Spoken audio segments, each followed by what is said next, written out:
Chapter 152. Windsor was the second one to go up. After the battle with the demons, Windsor felt like he had been reborn. Especially in terms of experience against large enemies, he and the elite soldiers who came back from Karazhan had extraordinary strength that surpassed ordinary elites. He thought he could do it. Although he was surprised by the bravery of this red-skinned orc who was different from the other orcs, he still raised his shield and charged forward. The king's protector, in his right hand, emitted a piercing cold light. He had underestimated Orgrim. Windsor could not have known that he was facing the future chief of the Horde. In this period of time, the #1 warrior of the Horde, and even in history, it was Orgrim who personally killed the Azeroth lion Anduin Lothar in the final battle. If he knew that this was not an opponent he could deal with, he might have used a completely different strategy. Unfortunately, there were no ifs in life. From his point of view, anyone who used heavy weapons would definitely be slow, clumsy fellows that were full of openings. So, he charged forward at high speed. Windsor was wrong, very wrong. After Orgrim smashed the royal guard to death with his hammer, the muscles on his arms suddenly swelled. On his exposed skin, red veins snaked out like a dragon's beard. That was a force beyond the imagination of mortals. Orgrim's hammer of destruction bounced up on its own and swept towards Windsor like a storm. Boom! Although Windsor was holding a shield and the hammer hit the shield, the terrifying force of a giant, measured in tons, was not something a mortal could defend against. Windsor's left arm was instantly deformed, and there were many fractures. The huge force even injured his lungs. After he was sent flying, he was already bleeding from his mouth and nose before he even landed on the ground. He was on the verge of death. Behind Orgrim, the ferocious orcs killed all the standing human warriors in the hall like they were chopping vegetables. Between the Wooden Queen and Orgrim, there was only Varian, who was trembling and holding a dagger in his hand. A tear finally rolled down the Queen's beautiful face. It was pitiful and heart-wrenching. Orgrim walked over with his hammer on his shoulder. Every step he took made the ground shake. "You're the woman of the human great chief?" Orgrim spoke in orc language. The Queen didn't understand everything, but after interacting with Garona a while ago, she at least understood the word, Great Chief. The Queen puffed out her chest and said in fluent human language, "I am the Queen of Stormwind. If you want my husband's life, I'm sorry, but he's on his way. But if you want to kill me and my child, you can do it now." Orgrim did not understand the human language, but he admired the courage of this human female. Not only her, but also that human brat. From the initial timidity, he found his courage amidst extreme fear. Even though the little guy was only holding a dagger, Orgrim knew that the little guy was about to attack. "Ah!" William roared as he rushed forward and stabbed his dagger. However, it was of no use. The brave Varian was flicked away by Orgrim's finger. No, there was no longer a barrier between his most respected mother and that cruel orc. He couldn't imagine how that cruel and terrifying orc would treat his mother. Either outcome was something that William didn't want to see. "Is there anyone else? Is there anyone else? Who can save my mother? Save Stormwind?" William's young but handsome face contorted in pain. Tears flowed down his face as he bawled. All he could see were women and children. They were all cowering in fear, trying to delay the arrival of death. He actually prayed to this group of people in despair? William was in despair. He almost gave up and shouted, "Uncle Anduin, aren't you the guardian of the kingdom? Brother Duque, aren't you the super mage who's going to surpass Medivh? The kingdom is in danger. My mother is in danger. Where are all of you?" Although he didn't understand, Orgrim had a mocking expression on his face. Just as he was about to say something, a magical radiance suddenly lit up in front of him. "Yo, who called me just now? Is it you? Your Royal Highness." A male voice with a hint of mockery suddenly sounded in the air and echoed in the hall. Orgrim hated magic. But at this moment, he kind of wished that there was a shaman or even a warlock by his side. A bright blue radiance flashed, and a young man wearing the mage robe of the Royal Mage Legion of Stormwind suddenly appeared. He stood between the Queen, William, and Orgrim. Unexpectedly, the moment he opened his mouth, the young man actually spoke in the standard orc language. Orgrim Doomhammer, this is not a place you should be. Get lost. The thunderous roar stunned Orgrim. The next second, the man raised his right hand high, and a spiraling flame storm immediately swept towards all the orc warriors standing near the entrance of the hall. Dragon breath? How could there be such a large-scale dragon breath? The roaring flame dragon almost filled the 6-meter-wide and 10-meter-tall entrance of the hall. Even William, who was behind Duque, could feel the terrifying power of the flames that could incinerate everything. Not to mention Orgrim, who was facing this heavy blow. Without any hesitation, Orgrim directly smashed his hammer on the floor. From the cracks in the marble floor, a destructive flame that was completely different from the dragon breath collided with the dragon breath. That was the power of the Doom Hammer. When the two forces collided, Orgrim actually managed to block it for a moment. But in the next moment, the young mage stretched out his left hand and made a horse stance. A huge azure arcane energy fist that was taller than a human appeared out of thin air. It passed through the flames of the dragon breath and smashed into Orgrim's body. Wu, caught off guard, Orgrim was directly sent flying. Go back to where you came from. The rest of the orcs were directly burned into charcoal, and the entire hall was filled with the unpleasant smell of burnt flesh. For a moment, the entire throne room was silent. Who was this young mage from the Royal Mage Legion? After fighting for so long, the Royal Mage Legion was almost dead. There used to be more than 100 of them, but they were completely at a disadvantage against the orc warlocks. Only a mere 20 of them were still alive. The queen recognized every single one of them, and she clearly remembered that they were all brought to the southern outer city wall by Lang. Who is he? Chapter 153. Looking at the familiar face, a name came to the queen's mind. She suddenly remembered that Anduin had seriously mentioned that Duque's face had matured because of the curse. Could he be Duque? The queen asked. Duke turned around and smiled. I'm very happy that you still remember me after my appearance has changed so much, Your Majesty. But now is not the time to catch up. Let me deal with the orcs first. It really was Duque, but she did not expect him to change so much. Not only did he look more mature, but he had also grown 10 centimeters taller. He was now 8 meters tall. Without giving the queen and the starry-eyed noblewomen time to think, Duque raised his right hand and snapped his fingers. Under the control of his pure mana, a strong gust of wind suddenly swept up in the large throne room, sweeping away all the smell of blood and burnt flesh. The next second, the freezing aura spread at a speed visible to the naked eye. Every corpse turned into a snow-white ice sculpture in an instant. The horrifying aura in the throne room was gone. Master, I'm sorry Windsor coughed blood and tried to stand up. Duque pressed Windsor down with magician's hand. He frowned and turned his head. Is there a priest in Storm Fortress? Yes, my personal priest is in the side hall, a 13-year-old girl suddenly said. Then I'll have to trouble you. With a strong enemy in front of him, Duque did not pay attention to this doll-like noblewoman. Duque came to the huge corridor and saw Orgrim, who stood up without a care. Human, how do you know our language? Orgrim asked in orc language. Garona taught me. Garona? That traitor? Orgrim bared his teeth, his face full of disdain. Just ask her about the Shadow Council. Don't make things difficult for her, Duque warned. You have no right to order me around. Orgrim roared angrily. Duque didn't mind.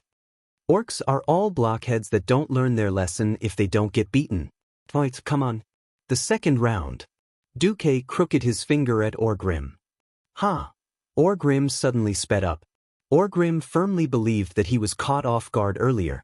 This fellow in front of him was not a terrifying spellcaster at all. Beastmen often had amazing intuition. He was different from Dan, who felt like he was being corroded to death just by standing next to him. Even though Duque had a shocking amount of mana, Orgrim instinctively felt that Duque's mana was far from Dan's. If that's the case, I can win, Orgrim told himself. He soon found out that he was wrong. Perhaps, once he got close, Duque would be a piece of cake. However, Duque's actions were completely different from his youthful appearance. Shockwave was unleashed. A ring-shaped ring of flames with a powerful impact easily repelled Orgrim's attack. However, Duque could clearly see that the flames couldn't do anything to Orgrim. The system elf reminded Duque, "Be careful. Orgrim has a high resistance to fire." Duque's eyelids twitched. It made sense. Orgrim was one of the top beastmen, and his body was almost at the level of a saint. Back then he had jumped into a fire pit with Black Hand, swam in lava, and snatched Doomhammer back. How could Orgrim's resistance to fire not be high? It was like a firefighter wearing a high-tech fireproof suit. The flames couldn't do much damage to Orgrim. Curling his lips, Duque suddenly changed his approach. He reached out with both hands, and every time he raised his hand, a giant blue hand filled with arcane energy would fly towards Orgrim. Arcane spell. With this attack, Duque suddenly realized that Orgrim's resistance to arcane spells was also quite high. This gave Duque a headache, but it didn't matter. Whether it was punches, slaps, or middle finger flicks, it looked like he was trying to tease Orgrim, but in reality, both sides knew that the power of those giant hands was continuously increasing. 1 meter, 2 meters, 10 meters, 50 meters, 100 meters. Orgrim didn't expect that he would be forced back by Duque again and again in the long corridor of the storm fortress. The pain didn't stop, but none of the wounds were fatal. Of course, this was only against Orgrim, who had thick skin and amazing resistance to magic. When he ran into other beastmen who didn't have high resistance to magic, Duque would just kill them with a single spell. Behind Duque, some brave ones like the little prince ran to the door of the hall to watch. They all stared blankly at Duque, who seemed to be taking a leisurely stroll out of the hall.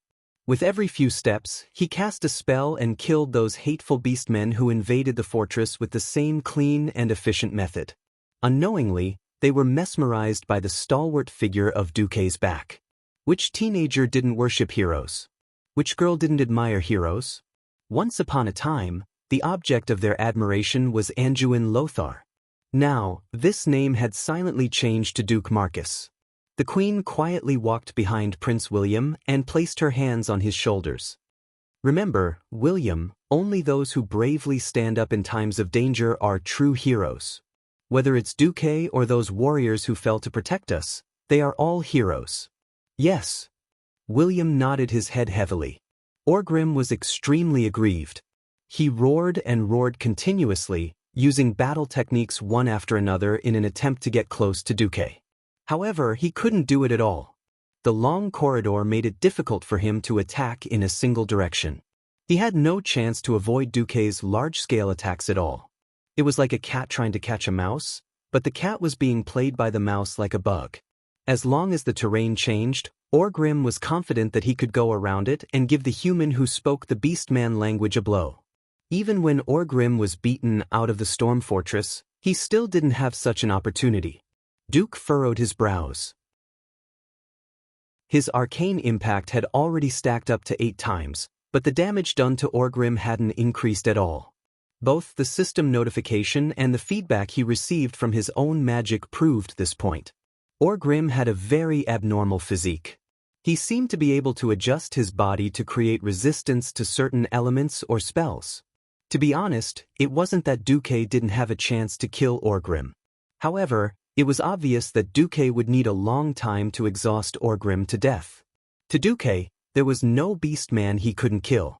Firstly, Orgrim wasn't a fool. He would run away if he saw the situation wasn't looking good. Secondly, if he killed him now, it would affect Duque's plan. Hence, Duque held back like an adult beating his own child. Injuring him but not killing him was what Duque did. Chapter 154. Human. Tell me, why did you hold back? Orgrim was keenly aware of this, and he felt insulted. Another heavy magic strike sent Orgrim Doomhammer flying into the square in front of the storm fortress. Duque stood at the gate and sneered, "I'm not interested in you, who can't fight without your full strength." At this time, Many of Orgrim's subordinates broke away from the crazed human warriors and charged towards Duque. "Don't go there." Orgrim suddenly realized and tried to dissuade his subordinates. It was too late. Orgrim was a rare exception. He didn't drink the demon's blood, so he had the traditional reddish-brown skin of the beastmen. His subordinates weren't. The demon's blood made them more powerful, but also more violent and irrational. They didn't listen to Orgrim's roar, and instead, they rushed forward in a fit of passion. In the distance, the galloping King Leon and Bolvar saw this scene from the other end of the street that they would never forget for the rest of their lives. Circular magic circles unfolded on both sides of Duque. The magic circles rotated clockwise in an orderly manner, and purplish-blue lines filled with arcane energy expanded along the magic circles, quickly forming mysterious patterns. At the same time, more magicians' hands appeared around the magic circles like stars in the sky. In the eyes of outsiders, Duque suddenly spread out a pair of huge magic wings that were more than 50 meters long. With a light flap of the wings, the river in front of the storm fortress that ran through Stormwind City was immediately turned upside down by Duque's magic power. The tall waves formed a waterspout that many people wouldn't see in their entire lives. Su-su, an ear-piercing whistle sounded. The water arrows that were like a torrential downpour turned into ice javelins that were as lethal as sharp steel weapons the moment they left the tornado. They rained down on the orcs that were charging at them madly. Orgrim was stunned. This was the first time he had seen such a large-scale magic. Against such a terrifying spell, even Orgrim had to swing his hammer with all his might to deflect the incoming icicles. He could withstand it, but what about his subordinates? Countless screams converged into one. In the blink of an eye, at least 200 valiant orcs were nailed to death in the square in front of the fortress. Just like how they had tortured and killed the human warriors in the beginning, they were now the ones being tortured and killed. This human mage's strength had completely exceeded his imagination. Orgrim tried to think of a way to kill this young human mage. However, what was the point of killing this mage? In the distance, the thunderous sound of horse hooves could be heard, causing the stone tiles on the ground to tremble slightly. Orgrim turned his head and saw spears raised high into the sky from the south. The shining tips of the spears carried an indescribable sense of ferocity. Orgrim recognized that it was one of the few enemies that the beastmen were unwilling to face head-on, the human cavalry.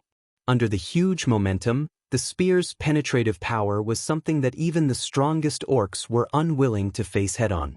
The leader was wearing a dazzling golden helmet and armor. His dazzling attire made him look like a flag. Every knight beside him and behind him was equally anxious and angry. Orgrim recognized him. This was the great chief of the human race.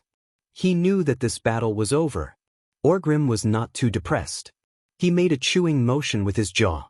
The failure of this ambush was not important. The human city's weakness had been found. If he could lead his men to cross the mountain once, he could do it 10 times or even 20 times. The weak defense here was nothing compared to the hard bones at the front. Orgrim glared at Duke, who was still standing at the entrance of the storm fortress, looking like he could hold the fort against 10,000 enemies by himself. "Human, tell me your name." Orgrim roared with the hammer of destruction in his hand. Duke Marcus." Duque smiled and replied in orc language. "I will remember you." Orgrim said fiercely. "Of course you have to remember me, because I will become your nightmare." Duque's smile was filled with a strange mystery that Orgrim could not understand. With a strong enemy approaching, Orgrim did not have the time to bicker with Duque. To the orcs, true victory was always reflected on the battlefield, and not through meaningless insults. "Retreat!" Orgrim raised his warhammer and roared. The remaining orc warriors gave up on fighting the humans and began to retreat towards the direction of the Stormwind Fortress. Duque wanted to give chase. In Duque's eyes, only a dead orc was a good orc. But an accident disrupted Duque's plan. Not far behind him, the young Prince Varian ran out without a care for his life. "Use the javelins to attack that human kid." Orgrim did not miss the opportunity to order a suicide squad to cover their retreat. Unlike Duque's exquisite javelins, the orcs, who had suffered greatly due to the lack of javelins on the battlefield, had also developed a relatively heavy weapon, a javelin that was simply sharpened from a tree trunk. It looked ugly, but it became extremely dangerous with the orc's astonishing arm strength. Duke had no choice but to grab William and summon an ice wall to block the spears that were hurled at him. Phew! Duque sighed. If Varian had stayed inside and not come out, he could pretend that he did not see it. But now that Varian had come out, he could not possibly bring the only precious son of King Lang to chase after the orcs. Varian also knew that he had messed up, and looked at Duque with an uneasy and fearful gaze. Duque raised his index finger to his lips and said, "Sure, I will answer your father's questions later. Otherwise, you will be spanked when you return." The young prince quivered and nodded continuously. The golden lion head painted on the flag of Stormwind was getting closer and closer. Looking at Lang, it was as if he was looking at the late king who had led the kingdom's people to this valley 1,000 years ago. Duque stood quietly at the entrance of Stormwind Fortress and watched as Lang galloped towards him. Lang jumped off the horse before it could even stand still. "Oh, my God! Varian, you're all right. Where's your mother?" Lang, who was over 40 years old, had never shed a tear when his country had fallen, nor had he shed a tear when the enemy was at the gates of the city. But now tears were flowing down his face, and he cried like a child, sincere and pure. "Mother is fine." But the next moment, Lang raised his arm and was about to slap him. "Damn it, you almost killed Count Marcus." A magic hand gently pulled Lang back. "I'm sorry, the guards inside have all died in battle. I can't possibly let the only heir of the kingdom stay in danger," Duque said shamelessly. Chapter 155. A faraway world was in danger of being destroyed. A close family member was in danger of dying. Which one had the biggest impact on his heart? Of course it was the rescue of his close family member. Without experiencing the incomparably dangerous battle in Karazhan, Lang wasn't as emotionally and intellectually grateful to Duque, but it wasn't as impactful as this time. Unknowingly, Duque's youthful figure had already overlapped with the Mediv in Lang's mind. The same wisdom, the same kindness, the same reliability, and the same saving at the most crucial moment. Nianhua would grow old. How many more years would he and his good friend Noxus be able to stay strong? Duque was different. Not only was Duque talented and powerful, but he was also only 15 years old. Even though he was partially cursed by Sargeras, Duque was still 18 or 19 years old. If he could become a pillar of Stormwind, then William wouldn't have to worry about problems in the field of magic or even business for a long time. For a moment, Lang's heart was burning with eagerness. Unfortunately, there was still one more pressing matter that had to be dealt with. Where did those damned orcs come from? This made Lang's heart very painful. Not only was it because all the defenses at the South Gate were useless, but it also meant that Stormwind City's fall had entered a countdown. Without the fortifications, the ratio of casualties between humans and orcs of the same level was 3-1. This was also the ratio of professional soldiers who had received long-term military training. Those farmers who were still plowing the fields a few months ago, even if they were fully armed, would at least have a ratio of 10-1 when they encountered the orcs. There were less than 70,000 soldiers left in the entire kingdom. And the orcs? The latest report said that there were at least 400,000 orcs. This was a terrifying number that wouldn't be enough even if all the people in Stormwind were to be stuffed into it. King Lang's face twitched. He turned his head and ordered, "Luther, bring some people to kill the orcs, at least until they reach the city walls. Andrew, get your people to take over Stormwind Fortress and clean up the orcs in the fortress. Jamacha, get the city guards to clean up the orcs." Then, Lang turned his head and said to Duque seriously, "Thank you very much, Duque. Although I would like to promote you to a duke immediately, we have more important things to do now. I really need your opinion. From today onwards, I hope you can attend every military meeting." Duque bowed slightly. "It is my honor, Your Majesty. I'll be waiting for you in the meeting hall of Storm Fortress in an hour." Ryan patted Duke's shoulder and hurried off to meet his queen. Duke knew very well that from this moment on, he had truly become the core of the entire Storm Kingdom. This time, Fortress was the core of Stormwind Fortress, he said. It was because of Stormwind, not Orc. Duke clear. Stormwind, especially this time, if it wasn't for Duke, the core of Stormwind City, Stormwind Fort, would have been occupied by the elites of Orgrimwood. Then, they would have worked together and Stormwind would have fallen today. Of course, all Duke did was repel the orcs' surprise attack. Next time, he wouldn't be so lucky. Even so, there were corpses everywhere, and houses that had been burned down everywhere. The orcs' half-an-hour invasion had caused great damage to Stormwind Fortress. It wasn't just physical damage, but also mental damage. At that moment, Duque could still hear the screams of the people in the distance. Stormwind Fortress has fallen. Stormwind Fortress has fallen. However, this wasn't Duque's concern. Just as Duque was about to go check on Windsor, another group of Stormwind soldiers rushed over. They looked no different from the other soldiers of Stormwind City, but Duke noticed that the insignia on the left side of their chests was a black insignia. In the middle of the insignia was the skull of the Grim Reaper with a hood, and beside the skull were countless mage hands faintly appearing. Isn't he one of my people? Duque was stunned, but he soon realized that the leader was his head butler, Makarov. Sweeping his gaze across, Duque found many familiar faces. The mercenaries that followed him to the western wilderness were all at least captains. Master! Makarov's position was high in the eyes of outsiders, but in front of Duque he was still the small mercenary leader. He remembered clearly that all his glory came from the master in front of him, the mysterious Sea King Duque. Without Duque, he would always be the useless mercenary leader. Why you dressed like this? We're officially your private soldiers, Master Marcos. However, Stormwind City is in danger, and you're not here. People like us with combat experience have been temporarily recruited by Lord Lothar. Lord Lothar promised to let you go once you return. Duque smiled. He didn't care about such a small matter, not to mention that the one ordering them around was Lothar. Windsor is heavily injured. Makarov, go get the best priest in Stormwind City in my name.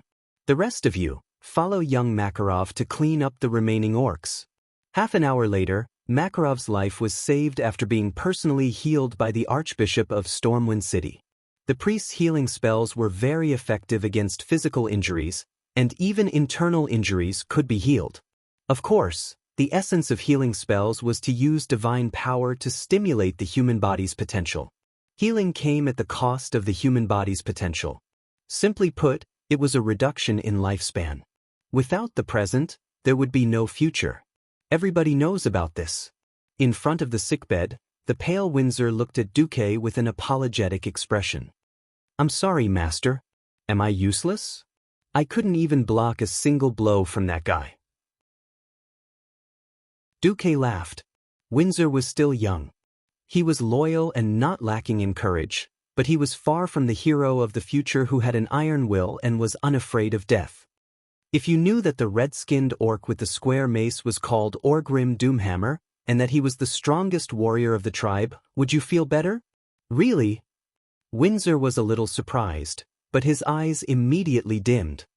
Damn it, I'm secretly happy that I lost to the strongest. This proves that my training is still lacking. Duque was also amused. Come on, in the entire kingdom, apart from Lothar, there's really no one who can fight him fairly. Not even you, Master? Duque pondered for a moment. If there's no interference, give me at least half an hour, and I have about a 50% chance of killing him. Duque added in his mind, that's on the premise that I can't revive. Out of the blue, Windsor asked, is Stormwind Kingdom destroyed? Stormwind City will fall, and Stormwind will be reborn after defeating the orcs.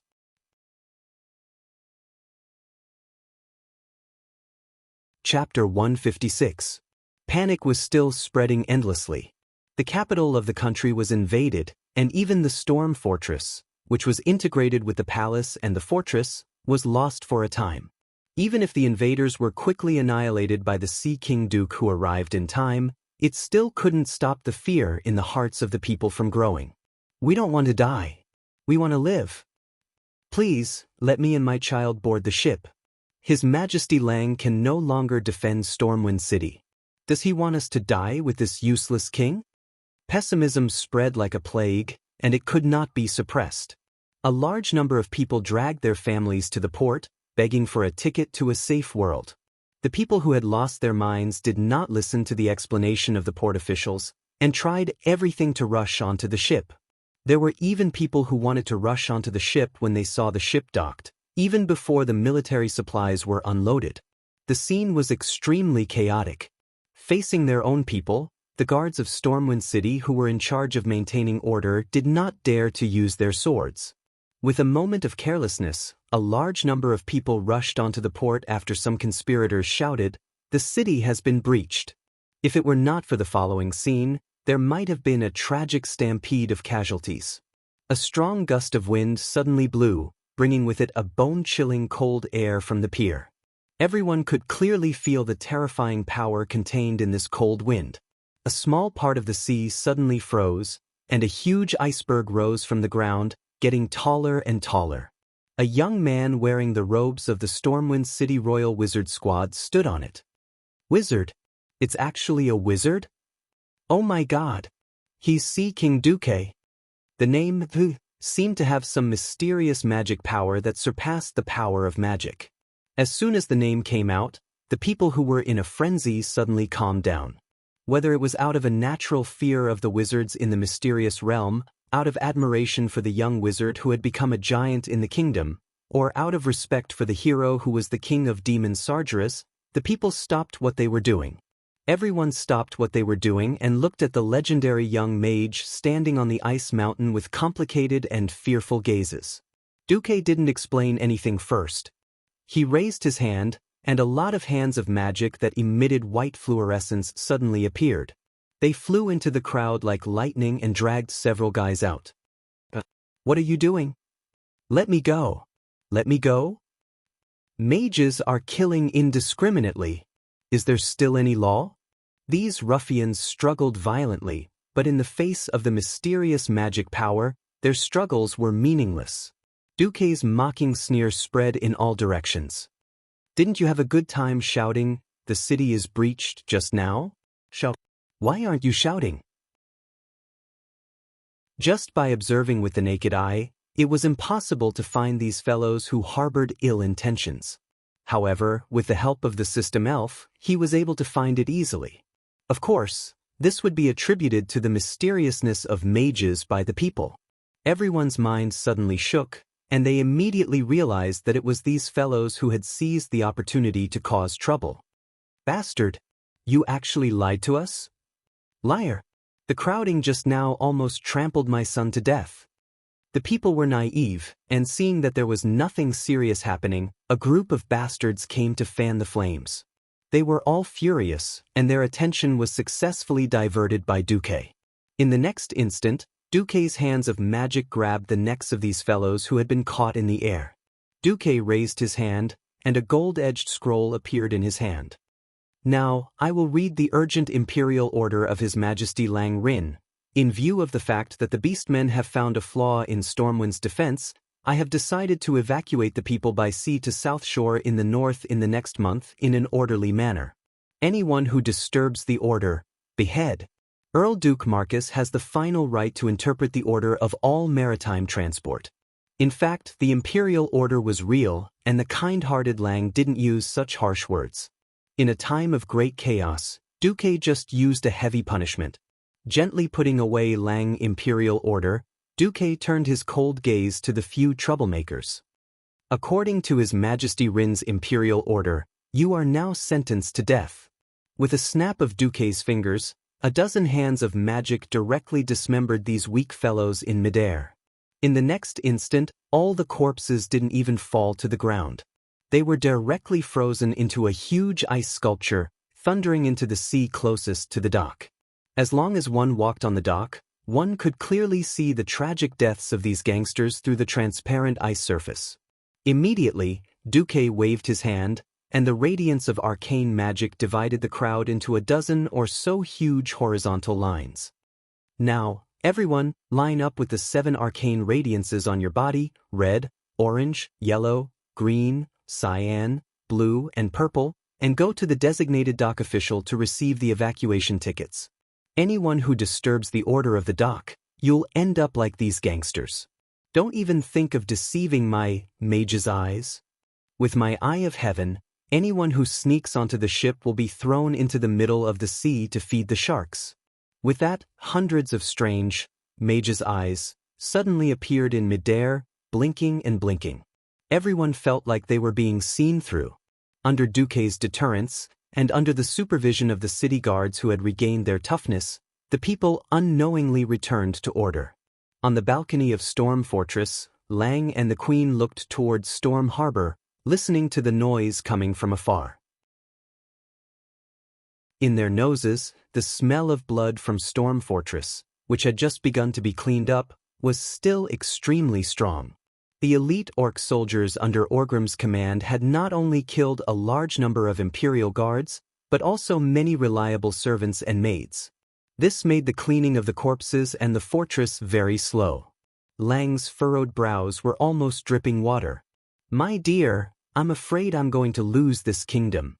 Lang's brows were filled with gloom. This was the first time since the start of the war that he personally admitted that his kingdom might perish. The Queen grasped Lang's large hands tightly. "At least you still have me and William, loyal subjects like Anduin, Bolvar, and Duque. There are so many soldiers who trust you, and the people. There was a clear sadness in Lang's eyes. Any rational person would know that this is not your fault. Duque is right. This should be a crisis that the 7 human kingdoms are facing together. My dear, it's so good to have you." After kissing his lover, Lang turned around and entered the fortress. Then he received news that Duque was dealing with the problem at the harbor.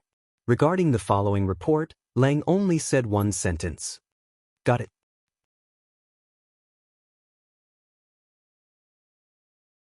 Chapter 157. Lang waited in silence for 10 minutes. When he knew that Duque had arrived, he came to the meeting hall and began the military meeting. Those nobles who had been clamoring before the start of the Battle of Stormwind City, even if there were millions of orcs, they would all die under Stormwind City, were all silent. Unsurprisingly, the topic changed from how to exhaust the orcs to how to evacuate. Evacuating was not an easy task. Even though women and children had been evacuated a few months ago, it was not that they did not want to evacuate, but there were simply not enough ships.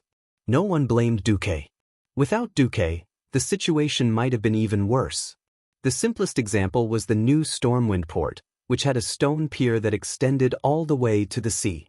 Compared to the previous narrow military port and the fisherman's pier, the shipping capacity was more than 10 times greater. And shipping capacity, no one knew what Duque was thinking. Almost all the ships directly under Duque's command were typical large cargo ships.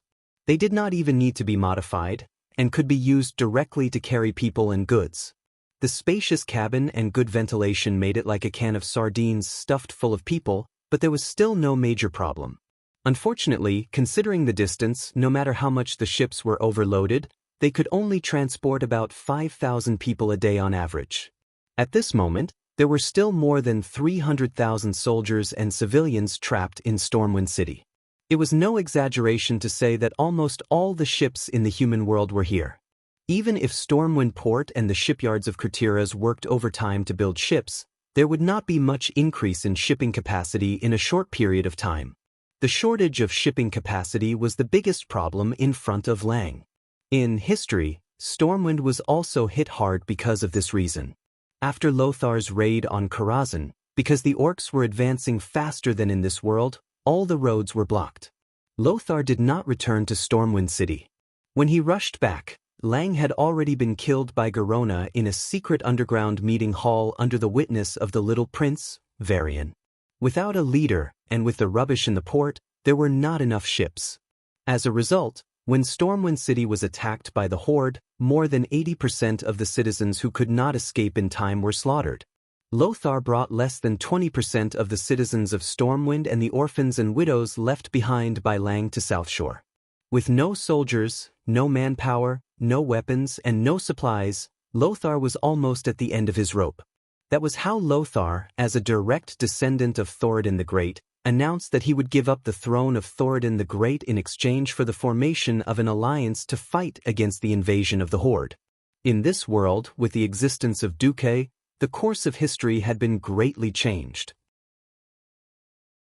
At the very least, Lang was still alive, and more than 300,000 citizens had been transported to South Shore. Regardless of whether Stormwind had lost just like in history, it was obvious that they had managed to preserve their vitality in this life. Due to the large number of citizens and the fact that Duque had sent people there early on to prepare for large-scale construction, there were voices of dissatisfaction in both the Kingdom of Riptide Fortress and the Alterac Kingdom. They suspected that the people of Stormwind had come here and refused to leave. King Lang knew very well that Duque had reached his limit.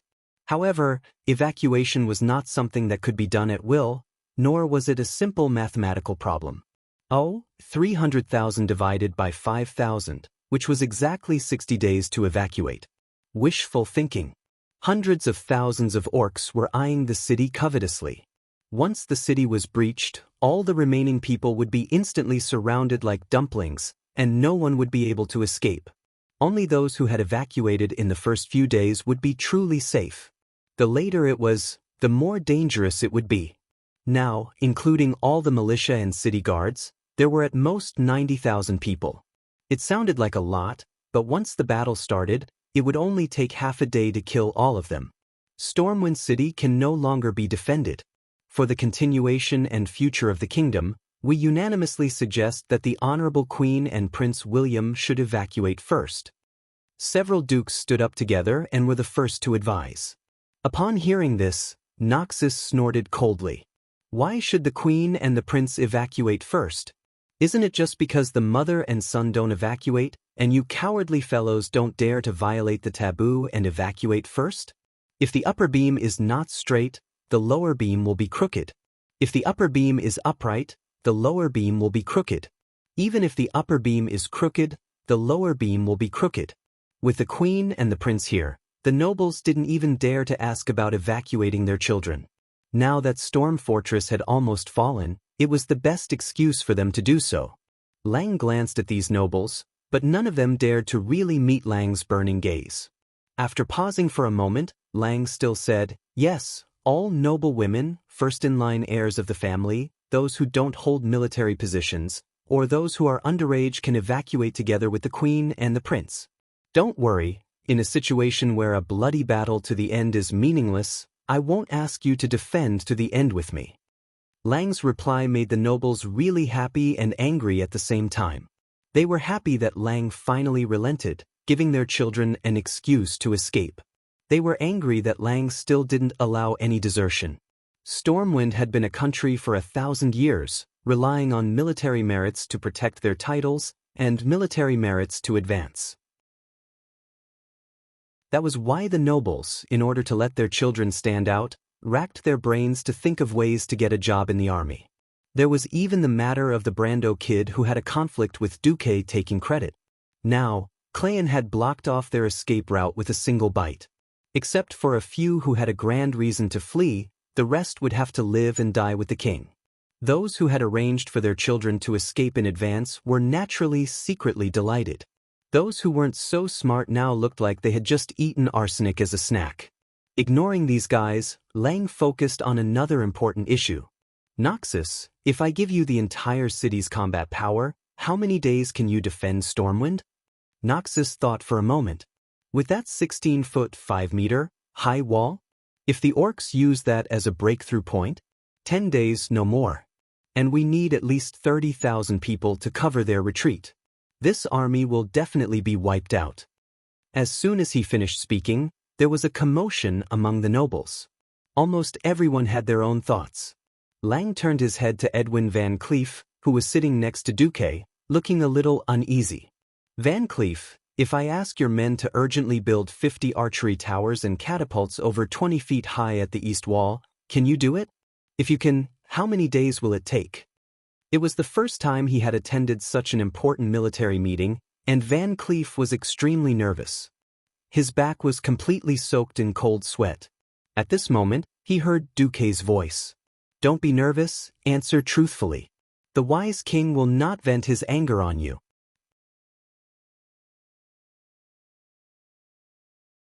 Chapter 158. After receiving the affirmation from Lang and Duque, Van Cleef took a deep breath.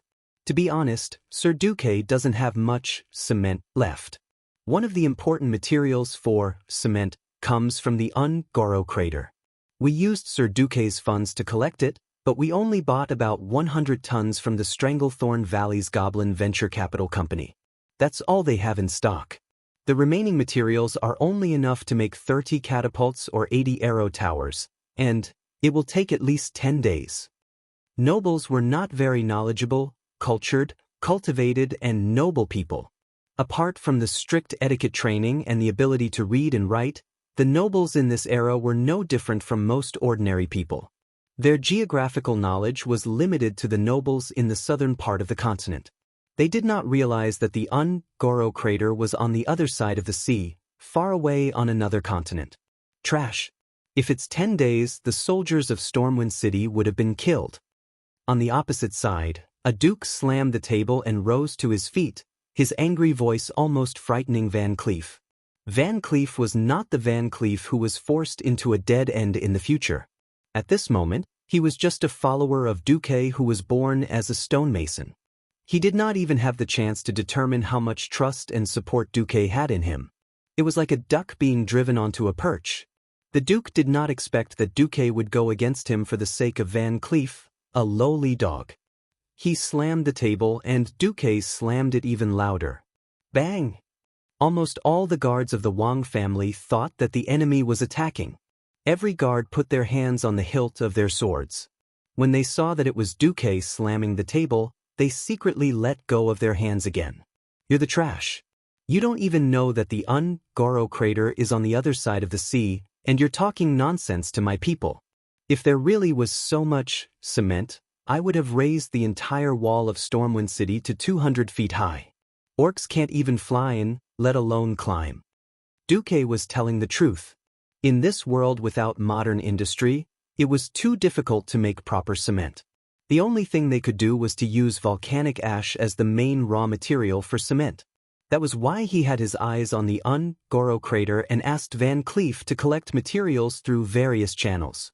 The truth was the most hurtful.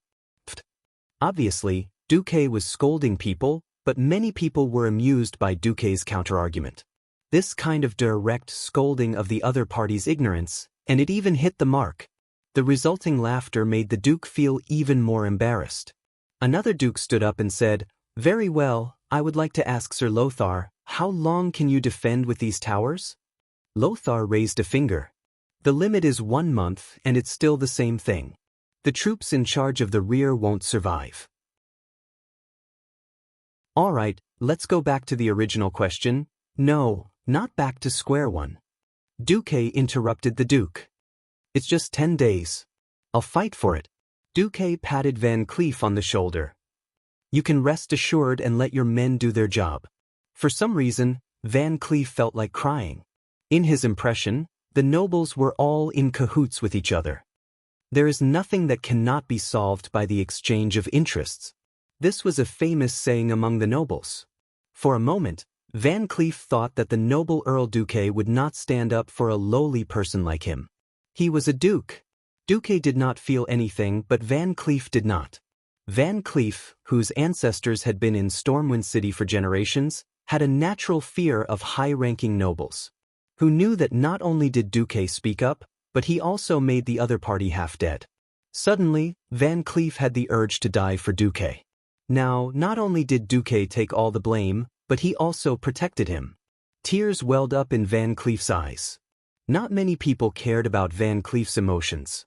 Everyone's attention was on Duque's words. 10 days? Are you sure? The sand in the hourglass is more expensive than gold. We are in a race with death. King Lang kindly reminded Duque. Oh, thank God. If you can do it, Duque, it will be a great help.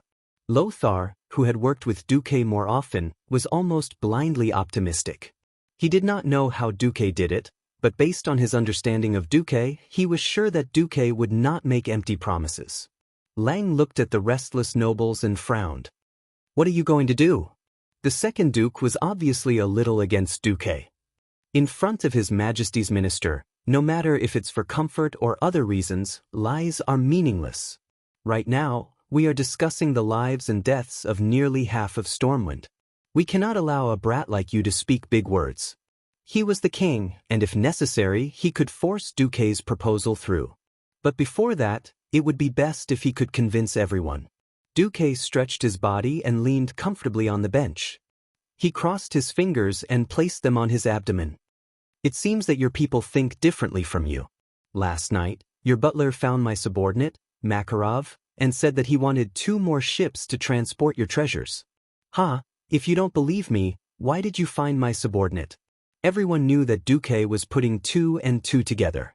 Believing that Duque could stall the orcs for 10 days and believing in Duque's fleet were 2 completely different things. But either Duque's political intelligence was 0, or Duque was doing it on purpose. At this time, he told Lang that it was these vermin who wanted to disregard the lives of Lang's most cherished citizens and empty the precious cabins to transport the treasures. Almost at the same time, Lang, Lothar, Bolvar, and the other upright and outspoken nobles all had dark expressions. Ugh, oh, there's such a thing? Impossible. The Duke immediately denied it, but he immediately realized that he could not fool him. I've been busy with military affairs recently. Perhaps there really is such a thing. If there is, I will definitely punish that butler. He actually dared to use our noble name to do such a dirty thing. Count Marcus, don't change the topic. Whether you can stall for 10 days is related to the survival of the entire kingdom. That poor butler would most likely become a scapegoat. After all, beating his dog was also a slap to his face. Duque did not care. He already had his own ideas about the nobles of Stormwind. Of course, the topic returned to the most important matter, the 10th day. It's very simple. Since the elven forest has already been occupied by those greenskins, then I'll just burn half of the forest. The moment Duque's voice fell, the entire place fell into a deathly silence. Everyone sucked in a cold breath. Duque was really daring.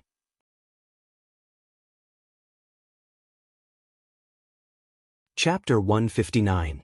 As the most basic territory of the Stormwind Kingdom, the Elven Forest had always been a treasure in the eyes of the nobles. Not only did agricultural activities such as logging and rearing pigs and sheep allow the people to live a stable life, but it also brought continuous tax revenue to the nobles' territories. In addition, the Elven Forest itself had a large number of high-grade copper and other mineral resources. The Elven Forest was almost synonymous with not having to worry about food and clothing.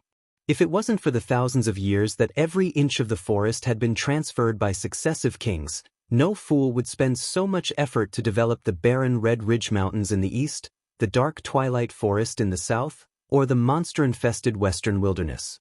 In the meeting hall, everyone's first reaction was that Duque had gone crazy. They instinctively wanted to deny Duque. Their second reaction was that it seemed to make sense. What happened to the Elven Forest? Did it have anything to do with them now? Not at all. No matter how much they denied it, they couldn't change the fact that the Elven Forest had fallen into the hands of those damned greenskins. The rich natural resources of the past had all become resources for the greenskins to raise their descendants. Thinking of their beautiful mansions and rich territories falling into the hands of those barbaric beasts, every noble gritted their teeth in hatred. One of the nobles asked weakly, "Won't we anger the druids by setting fire to the forest?" Then, a group of nobles looked at the small noble as if he was an idiot. They were facing a disaster here, and he still cared about the druids who had died somewhere? The nobles immediately fell silent. Noxus was the kind one to ask, "What about the orcs spellcasters called warlocks?" I received absolutely accurate information from my master. At the moment, the strongest orc warlock, Ghoul, Dan, will not be able to fight for some reason in the short term. The same goes for the Shadow Council. So, as long as you give me a griffin, I'll be safe. Noxus suddenly realized that in the battle with the orcs, the human side was almost suppressed in all aspects. It wasn't just the factor of individual combat power, but also the lack of understanding of the orc warlocks. The Storm royal family's mages were defeated in the battle with the Shadow Council, and the mages were almost dead in name. However, in recent days, there had been no orc warlocks attacking. Fortunately, this was the case. Otherwise, the only remaining Morningstar wizard in the country would have to protect Lang. With just 3 sky wizards, they would not be a match for the Shadow Council. Lothar nodded at Lang. Lang stood up. "All right, I approve of this plan. But I have only one request for you, Earl Marcus. Your Majesty, please speak." Duque stood up and bowed. "You must come back alive." Lang said earnestly, "Stormwind is on the verge of destruction, and it's not just you, Duke Marcus. For a 15-year-old like you, you've done enough, that's good enough. If the kingdom's fate is to be destroyed, I will calmly accept it. But in the future, when we rebuild Stormwind from the ruins, we still need young people like you to contribute." Hiss. Almost every noble sucked in a cold breath. If it had been anyone else, they would have at least given a military order, saying that if they did not complete the mission, they would die for the country. Now that it was Duque, Lang was actually so lenient that he did not even hesitate to bet on the kingdom's early destruction. How much did Lang value Duque? Such royal favor was unheard of. Even when Medivh was still alive, Lang had never pampered a Medivh so much. But thinking about it, it was normal. At this point, did Duke still need to prove himself? The youngest sky wizard, the richest merchant in the world, the sea king who held the kingdom's lifeline, the hero who killed the demon king Sargeras, saved the queen and the prince, and was the king's great benefactor. If not for the fear of not being rewarded in the future and being blocked by the nobles, Duque would have been a duke by now. Even so, everyone in the noble circle knew that Lang had already greeted the only Morningstar wizard. As long as the situation stabilized, Duque would inherit Medivh's position in the kingdom and become the chief court wizard of Stormwind. Duque's rise was unstoppable. Before Duque returned from Karazhan, no one was confident. Now, many nobles had secretly decided that if Duque's plan to stop the orcs for 10 days was successful, they would completely tie Duque to their family's war chariot. Compared to other nobles, King Lang had a fatal shortcoming: the royal bloodline was too thin. It was not only because he was not a direct descendant of Thoradin the Great, but also because Lang did not have any siblings. Similarly, the only heir was Prince Varian. The queen did not have a child with Lang. But other nobles were different. Wasn't it just a noble daughter? As long as they had a marriage alliance with Duque, even if they lost their territory, their family would still be able to live comfortably. If they could win back their territory in the future, that would be even better. Unknowingly, the nobles had begun to have ideas about Duque. Duque did not know what the nobles were thinking. After thanking Lang for his concern, he prepared to set off. But after stepping out of Stormwind Fortress, he was surprised to find a group of old friends waiting for him. "Mentor Norton, I'm so happy to see you. Your aura is not bad." Yes, it was Old Man Norton. Darnielle and Aitana were also beside him. Duque noticed that these 2 former magic apprentices were now wearing the formal robes of the Royal Wizard Guild. "You've advanced." This time, Duque was really surprised. Darnielle smiled foolishly. "Aitana once said, if you don't rise in war, you will perish in the flames of war. I just advanced to a level 1 Earth Mage last week. Aitana advanced 2 months before me, and is now a level 3 Earth Mage." The freckled Aitana gave Duque a standard ladle-like bow, her face still a little stiff. "Mentor Norton said that we should be able to help you." Old Man Norton came over and took Duque's hand affectionately. "Don't refuse, Duque. This old man's old bones are about to fall apart. I'll thank the heavens if they can survive this battle. They have no future with me. Today, I'll throw away my old face. If you don't accept them, I'll kneel here for everyone to see." Duque knew that the old man was serious. Darnielle and Aitana, who were born as commoners, had long been labeled as Duques. If Duque didn't want them, these 2 really had nowhere to go. Duque turned to face the 2. "Okay, enough with the pleasantries. You 2 will follow me from now on. I want to ask you, do you want to become my followers?" Or are you my henchman? Darnielle scratched his head. Is there a difference? Itana kicked Darnielle lightly. Of course I want to be a follower.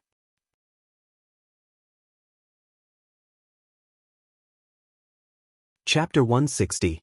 As for followers, it had nothing to do with nationality, religion, or even race. They were loyal only to Duque, who was a wizard. Retainers were different. After all, retainers were the direct subordinates of nobles. Even if the nobles in this era had a tongue twister saying that the subordinates of the nobles were not their own subordinates, it meant that the king could not control the retainers of the nobles.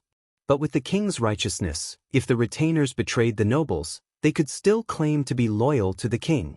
In terms of relationship, followers were closer, and it was more in line with the interests of the two young wizards. Even though he knew that the two had limited talent, Duque still accepted them as his followers. This master-follower relationship was also a perfect ending to the fateful encounter they had when they first came out of the Northshire monastery together. All right, I'll give you a mission now. After settling the matters in Stormwind City, Duque did not move out that night. He had a good sleep. When Lothar asked him why he was so sure that the orcs would not come tonight, Duque replied, because the great chief of the horde is Blackhand. Lothar was perplexed by this. Duke wagged his index finger with a confident look on his face. This was the benefit of being a transmigrator. Only a transmigrator would know how different Blackhand's and the next great chief Orgrim Doomhammer's tactics were. Blackhand was indeed a very outstanding orc leader. His excellence was reflected in his ferocity and bravery. Blackhand, who drank the demon's blood, had the common weakness of most green-skinned orcs, violent and irrational. Other than fighting head-on, there was no other way. Orgrim, on the other hand, did not drink the demon's blood, which made his mind clear. This gave Orgrim a natural advantage when it came to military strategy. He was more intelligent and rational. It was the same for Orgrim in history. As one of the most intelligent orcs, Orgrim had once defeated the entire alliance. If it wasn't for the fact that the orcs had betrayed their teammates, perhaps the horde wouldn't have been defeated during the first incident at the Dark Portal. Duque was so sure that the horde would not be able to move out tonight because of his understanding of Blackhand. At this moment, in the tribe's camp, Black's hand, which had turned slightly carbonized due to the power of chaos and was extremely tough, punched Orgrim in the face. Even though Orgrim had already tightened his muscles in preparation for a heavy blow, Orgrim's resolute face was still severely deformed for a short period of time. Orgrim's gigantic body was sent flying out of the tent by Blackhand's punch. "You coward! The tribe doesn't need a coward like you," Blackhand roared. "They have a very powerful spellcaster. Where was Dan when we needed spellcasters' support the most? Where are the warlocks of the Shadow Council?" Orgrim roared back. Even though the beastmen were brave and irrational, they still had rules. The mysterious was mysterious, and the warrior was a warrior. Since ancient times, the shamans of the tribe had been the ones to deal with the enemy's spellcasters. After the shaman profession withered, it was replaced by the warlock profession. The great tribal chief was speechless for a moment before saying, Dan has more important things to do, such as repairing the Door of Darkness." This was a sophistry, but it was also a good reason. If the Door of Darkness was repaired, then the tribe would have an endless supply of reinforcements. Even though the warriors left in that destroyed world were not the most elite, there were still many of them. Orgrim shook his head and stood up stubbornly. "Blackhand, tomorrow, give me another 20,000 elites from the Blackrock tribe. If I can't defeat them, you will see my head." "All right." Blackhand was prepared to act recklessly. Mirror Lake was located south of Stormwind City. If one went to Stormwind City from Goldflash Town, southeast of Stormwind City, it was easy to see this huge lake on the left side of the main road. Now, Mirror Lake had become one of the lifelines of the Beastmen army. It was currently summer, and the heat was scorching the earth, making both sides feel uncomfortable. When there was no battle, the Beastmen were happy to enjoy the cool air under the shade of trees. In order to prevent the damned fishmen and Nagas who obeyed the humans' orders from running into Mirror Lake, the Beastmen had to use thousands of laborers to build a temporary dam. This was to make it the most ideal water source for the Beastmen army. Mirror Lake was located at the foot of a small mountain. In order to prevent the humans from poisoning the lake, they only needed to set up enough patrols near the mouth of the spring. From the top of the mountain, they could clearly see all the movements on the outer wall of the human city of Stormwind City. However, early in the morning, an atmospheric circulation that almost surrounded the entire mountain appeared on this average-sized mountain. The constantly rotating circulation formed a storm, forming a wall of air that was nearly 100 meters tall at the peak of the mountain. The patrolling beastmen tried to pass through this invisible wall of air to see what was happening.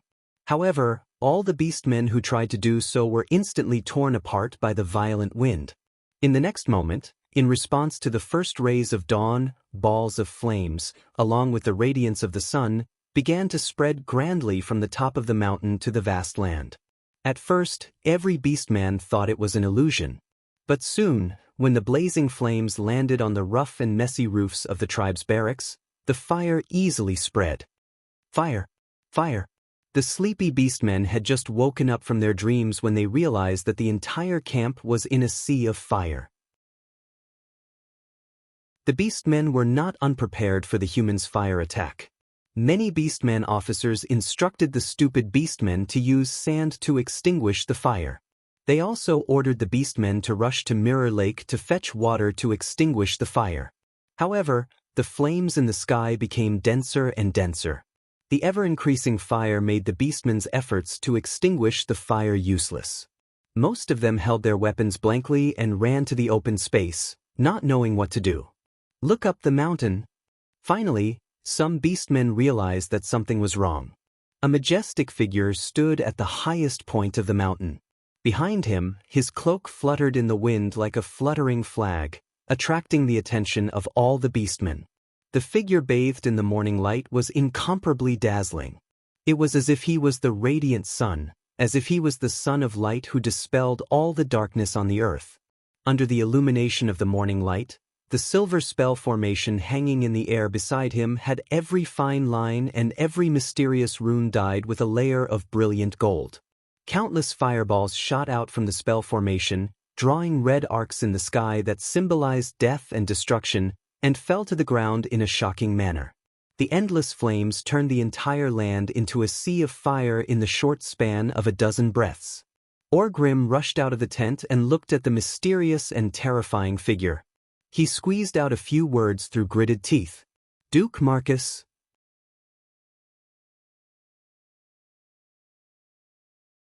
Chapter 161. Of course you have to remember me, because I will become your nightmare. The words spoken by Duke in the orc language were still echoing in Orgrim Doomhammer's ears. It was like mockery, but it was also like a nightmare that he could never escape from. Great Chief Blackhand brought his guards to Orgrim's side and roared, "You know that human mage?" Of course, it was this Duke Marcus who repelled the surprise attack of my men and me. I had already killed my way to the human chief's throne at that time. Blackhand's face twitched.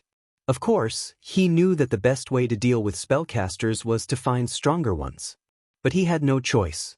The orders from the Shadow Council had not been cut off, and he could not even find a single warlock.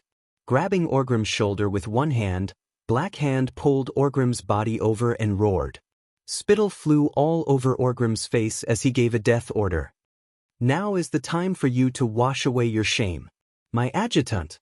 In order to prevent you from escaping, Deadeye will keep an eye on you. Go." Orgrim's facial muscles twitched as if he was electrocuted. The word shame deeply stimulated Orgrim's nerves. He did not argue. In the eyes of the orcs, failure was failure. There was no way to refute it. The great chief was merciful enough that he did not execute him immediately because of this. Even though he still had the anger of his good friend Durotan's death buried deep in his heart, he knew that this was not the time to challenge Blackhand. "Follow me." Orgrim waved his hand, and his elite beastmen charged towards the small hill not far from the Mirror Lake like a murderous flood. Beside the elites of the Blackrock clan led by Orgrim, there was also a fierce army marching side by side with Orgrim's army. It was Kilrog Deadeye's Bloodring clan elites. The Bloodring was once the most powerful clan in the Horde. They still had a shocking number of people and powerful combat power. Unfortunately, they ran into Duque, who didn't have a warlock to suppress him. If they were the evil darkness that drowned the earth, then Duque was the light of dawn that washed away the shadows. In the morning light, Duque's entire body was shining with golden light. Behind him was a stormwind lion flag. Duque stood at the top of the hill and looked down at the thousands of orcs who were crawling over like ants. "Ha, Darniel, help me carry the flag. I want to let these guys know that Stormwind is not to be trifled with." "Ha!" Duque's maniacal laughter reached the ears of Darniel, who was responsible for carrying the flag. Unknowingly, Darniel had also become ambitious. He had often heard about how awesome Duque was, but he had never seen it for himself. He had never felt it so vividly. How many orcs were down there? There should be at least tens of thousands of them. This was a power that could destroy an entire kingdom. But could Duque face it so proudly? Looking at Duque bathed in the morning light, his entire body radiating brilliance, Darniel was momentarily entranced. It was a kind of fanatical hero worship. Duque? A great general overseeing the battlefield? Using his own strength to shake the terrifying orc army that numbered in the tens of thousands, this had long surpassed the scope of a general. If the simple-minded Darniel had to think of an adjective, it would be God, the guardian of the entire kingdom. At the foot of the hill, the orc warriors were fortunate enough to meet a human mage who was going all out without their own warlocks suppressing them for the first time in the elven forest. Once the huge fireballs were hit, they would immediately release all the energy contained within them. The terrifying impact easily tore apart the grass and blew up the tree roots. The sputtering flames spread directly to the orc warriors. Fear of fire was the instinct of most creatures. That kind of burning sensation that exceeded the limits of the body wasn't something that every warrior could easily overcome with courage and surmount. 36 huge fire magic formations continuously tilted the water tank-sized fireballs. This was a firestorm that was even more intense than a meteor shower. Many orc warriors were blown into the sky by the fireballs. They fell and howled before being swallowed by the flames. In no time, they became corpses that emitted a disgusting burnt smell. The flames from the explosions continued to shine. Darniel, who was behind Duque, could not help but narrow his eyes. Not far from his field of vision, even though many orcs were burned alive, more orcs had already entered the final charge. Their line of defense was spread out in an arc, neither too closely packed nor too sparsely spread out as they surrounded Duque. Of course, the 40-degree incline of the mountain path had slightly slowed down their speed. But for orcs who could climb mountains as easily as eating and drinking, this was not too much of a problem. Their advance did not slow down at all. "Cover your ears," Duque suddenly said. Darniel did as he was told. In the next instant, a long river of flames suddenly appeared at the foot of the hill, immediately cutting off the orcs from entering the field. Then, there was a series of explosions. Those were the cannonballs that Duque had scattered on the hill in the morning. Because of this, Stormwind's few griffins were exhausted. Because the horde had found a new direction to attack the city, the cannons placed at the main gate of Stormwind City had all lost their purpose. With limited transportation, these cannonballs could not be pulled away, so it was better for Duque to play with them. Just as they stepped halfway up the hill, the cannonballs that had been detonated by the fire kept exploding under the orc warriors' feet, creating pillars of fire mixed with mud. Brave and determined faces continuously fell in the flashes of the explosions, and the enraged orcs continued to advance toward the top of the hill over the corpses of their companions. They were still nearly 300 feet away from Duque. At this distance, the orcs could not do anything to Duque. But Duque could rely on his control of the elements in the surrounding sky to open up all the arcane fire magic circuits without hesitation, pouring magic onto the hill. The deafening sound of the explosions shocked the entire orc army, and even the human warriors on the outer walls of Stormwind City more than 1,000 feet away. Even if it was the lowest level of fireball, the impact it caused was quite shocking. The exploding fireball almost overturned the ground. On the originally lush hill beside the Mirror Lake, every branch was broken by the blazing heat wave. The broken branches kept falling and then flying again. Among the Blackrock and Blood Ring tribes that rushed up the hill, the flags that symbolized glory and power fell one after another. At the foot of the hill, the great chief Blackhand's eyes widened. This is impossible. In contrast, after seeing the raging fire and hearing the orc screams, the soldiers of Stormwind City burst into thunderous cheers. On top of the city wall, every warrior showed an expression of ecstasy. They knew that their new guardian, Duke Marcus, was teaching the orcs how to be human.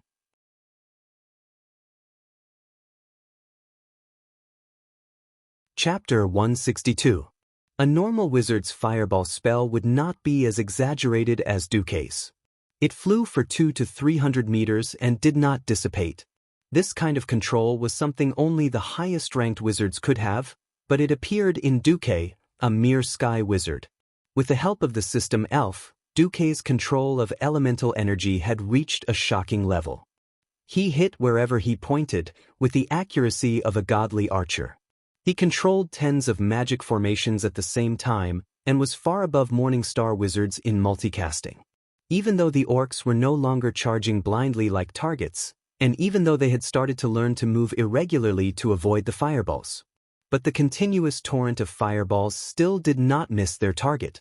Often, a fireball that did not hit the orc in front would hit the one behind due to the line of sight of the orc in front or some other reason.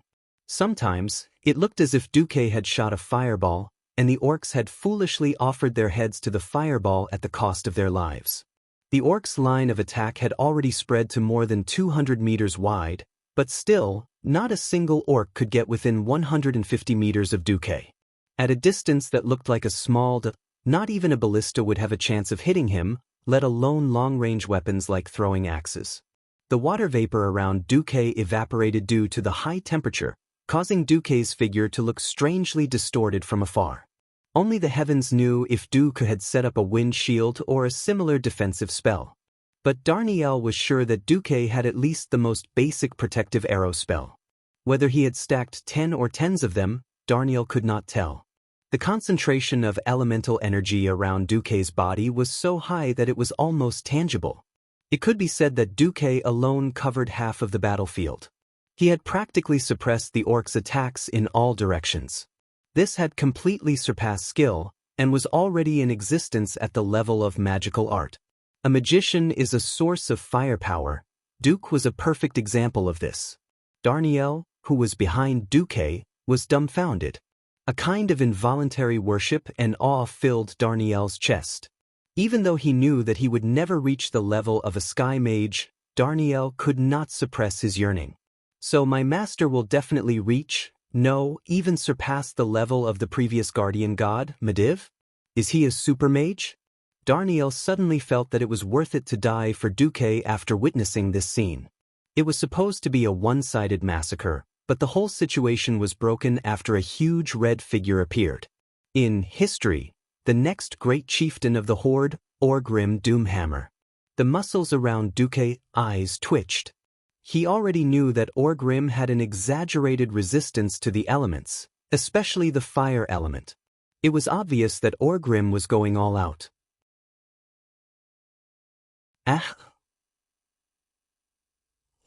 Perhaps it was to defend against Duke's fireballs.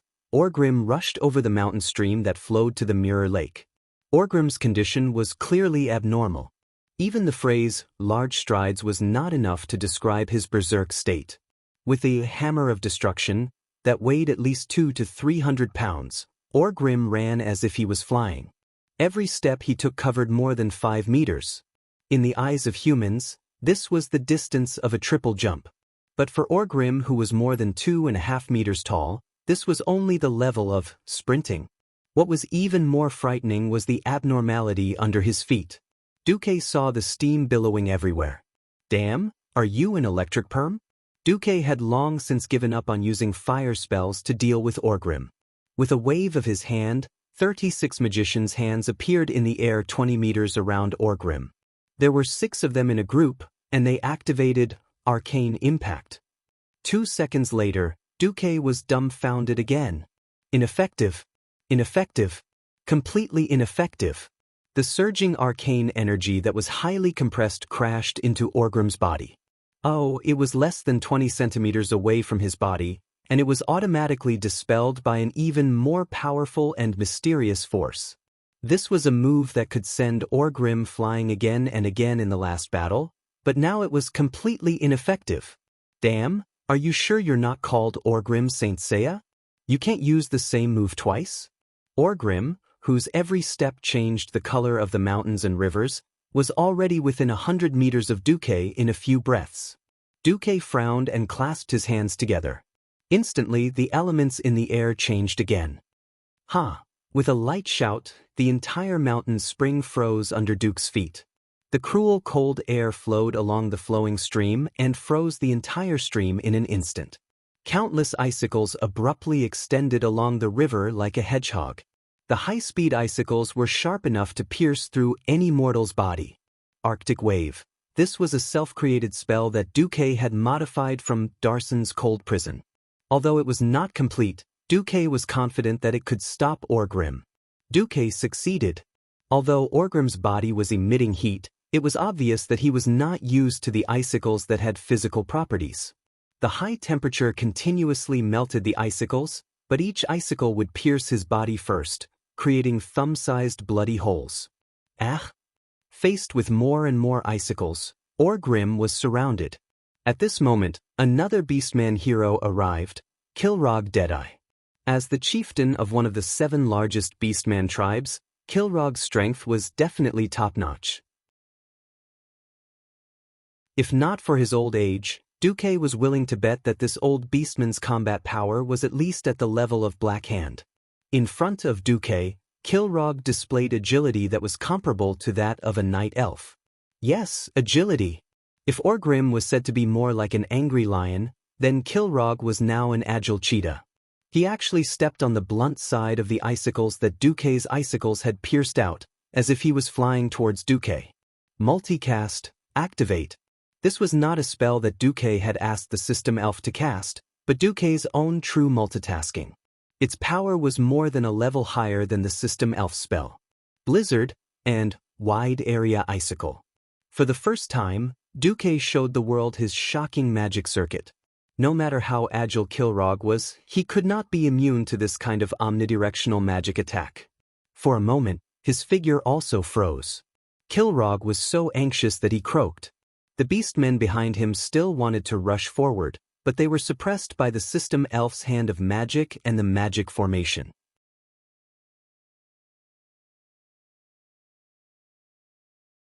Chapter 163.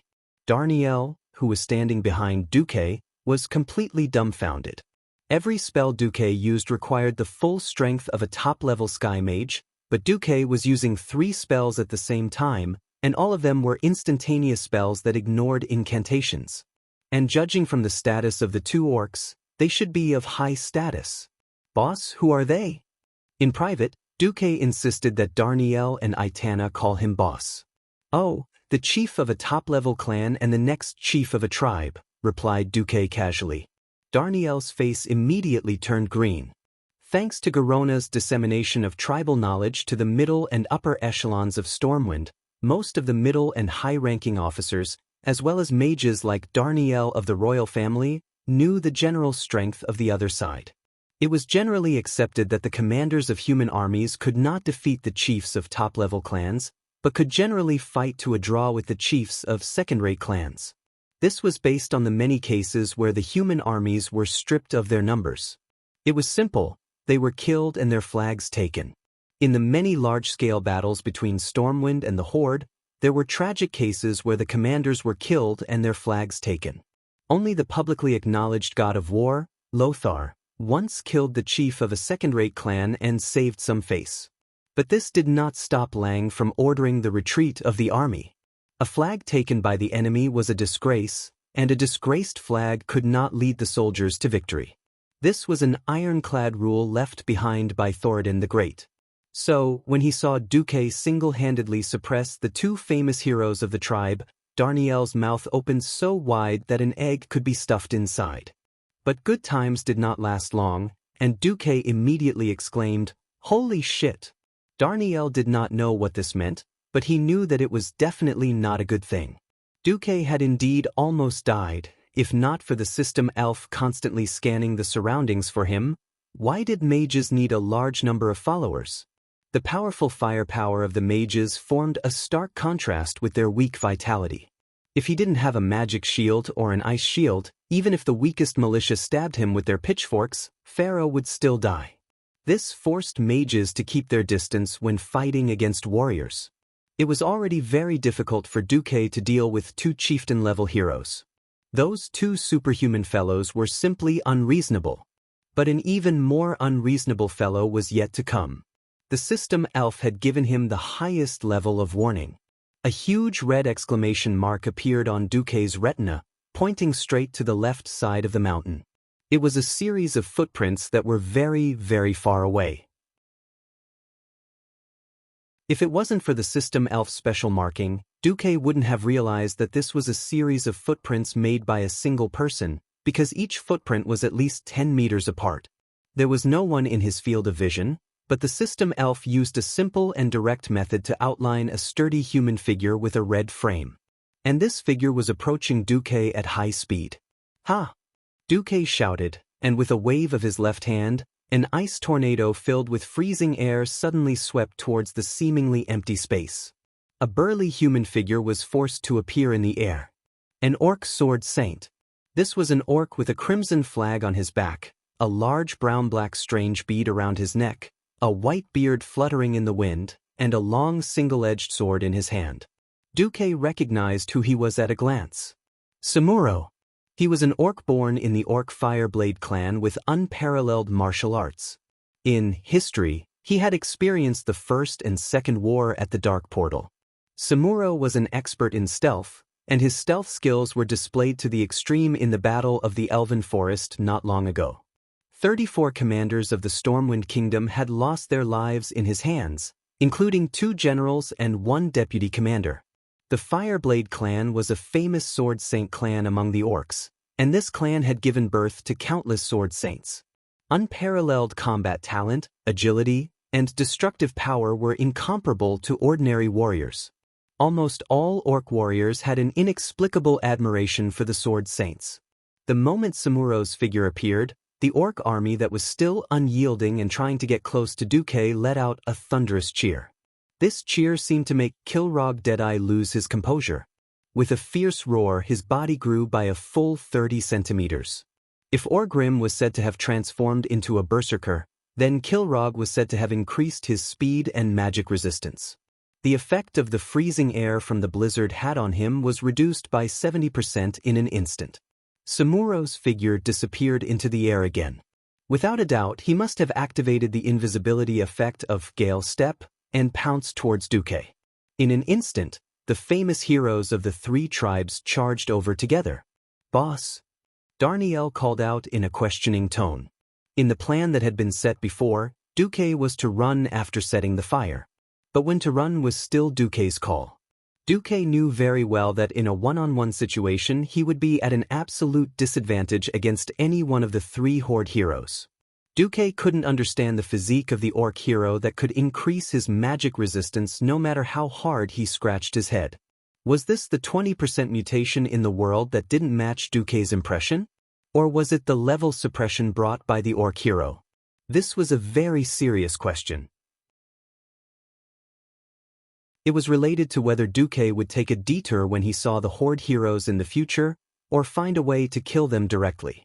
Heroes couldn't be replicated. Heroes with leadership abilities were even fewer if they were killed. At this point in time, before the appearance of the first-generation paladin, the humans really only had one Anduin Lothar to support the horde, which was full of fierce warriors. In fact, before Bolvar Fordragon became a paladin, Bolvar's strength was only second-rate. If possible, Duque still wanted to see if he could kill 1 or 2 horde heroes. At the very least, he wanted to find out if their abilities were different from what he remembered. Duque stretched out both of his hands, as though he was pushing open an abnormally heavy door.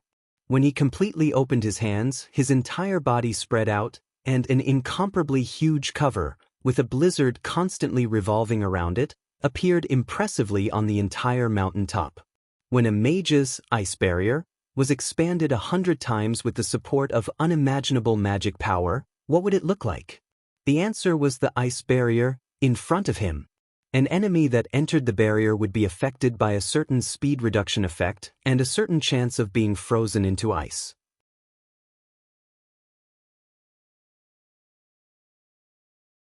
Chapter 164. The situation in front of them made the three tribal heroes frown. Enter? Or not enter? This was a serious problem. Enter? The blizzards and tornadoes inside were not to be trifled with. Looking at those sharp icicles spinning non-stop, anyone would have goosebumps. Not enter? Tens of thousands of tribal elites were watching. Great Chief Blackhand had even given a death order. No matter how many people died, they had to tear this human mage into pieces. Retreat. Samuro, Kilrog, and Orgrim, who had reappeared, looked at each other. Unexpectedly, it was the Orc Sword Saint who made the first move. Abandoning the invisibility effect of Gale Step, the Orc Sword Saint jumped directly into Duke's huge ice shield that was more than 100 meters in diameter. He waved his long sword and began to spin violently. Samuro's wild eyes were filled with endless killing intent. Duke must die. Any human who dared to challenge the glory of the tribe must die. They must use the most tragic blood sacrifice to pay tribute to their compatriots who were burned to death by magic flames. The sword flashes were dazzling. The unparalleled spinning sword flashes were like a whirlwind, turning into a storm in a very short time. It was a tornado made of sword energy. The damage of the terrifying sword flashes even exceeded the reach of swords and knives, forming a sword energy that continuously cut at Duke's shield. Darniel held the flag behind Duke in shock and muttered to himself, "What skill is this?" Bladestorm, the signature skill of the Fireblade clan's sword saint. Duke sneered. Duke could almost close his eyes and write down the sword saint's combat skills. "If this is all you have, then go to hell." Thus, Duke had his eyes on Samuro. Unlike Kilrog and Orgrim, who had powerful physiques, Samuro was indeed powerful. The biggest difference was that Samuro was an assassin, while those two cockroach-like fellows were warriors. From a certain point of view, the Sword Saint was similar to a mage. They both had the strongest attack and destructive power, but their bodies were extremely weak. No, the Sword Saint was even more extreme. After increasing his speed and attack power, the Sword Saint only had mirror image as a life-saving skill. He relied on the many doppelgangers to confuse the enemy. Duke was least afraid of mirror images. With the system elf scan, Duke would always be able to tell which was the real body and which was the original in the shortest amount of time. Of course, Duke had a simpler and more violent method. In the next second, he abruptly raised his left hand high up. After his left hand snapped his fingers in an extremely pretentious manner, his left hand suddenly swung down to the left. This was a new move that was created by combining De Song's Freezing Hell and Ice Ring, Rapid Avalanche. With a wave of his arm, the entire area within the ice barrier, apart from Duke, Darniel, and the area 10 meters in diameter behind them, was instantly frozen. In the beginning, Sacred Swordmaster Samuro wanted to rely on his high-speed rotation to withstand the cold air. However, he immediately discovered that his rotation was becoming slower and slower, and his movements were becoming more and more sluggish. He was like a spinning top that was about to lose all its kinetic energy. Not good. For a moment, Duke almost thought that he could kill Samuro in a second. When Duke opened his right hand and made a clenching gesture, he was about to use a giant ice hand that appeared out of nowhere to grab Samuro and crush him to death. That was when Orgrim made his move. The giant square-headed hammer, Hammer of Destruction, came crashing down, and a crack in the lava that could be seen with the naked eye blasted through Duke's ice barrier. Coincidentally, it allowed the violent heat to enter Samuro's blade storm that was about to stop in the next second. After the high temperature was transmitted, Samuro suddenly had enough energy to resist Duke's cold air.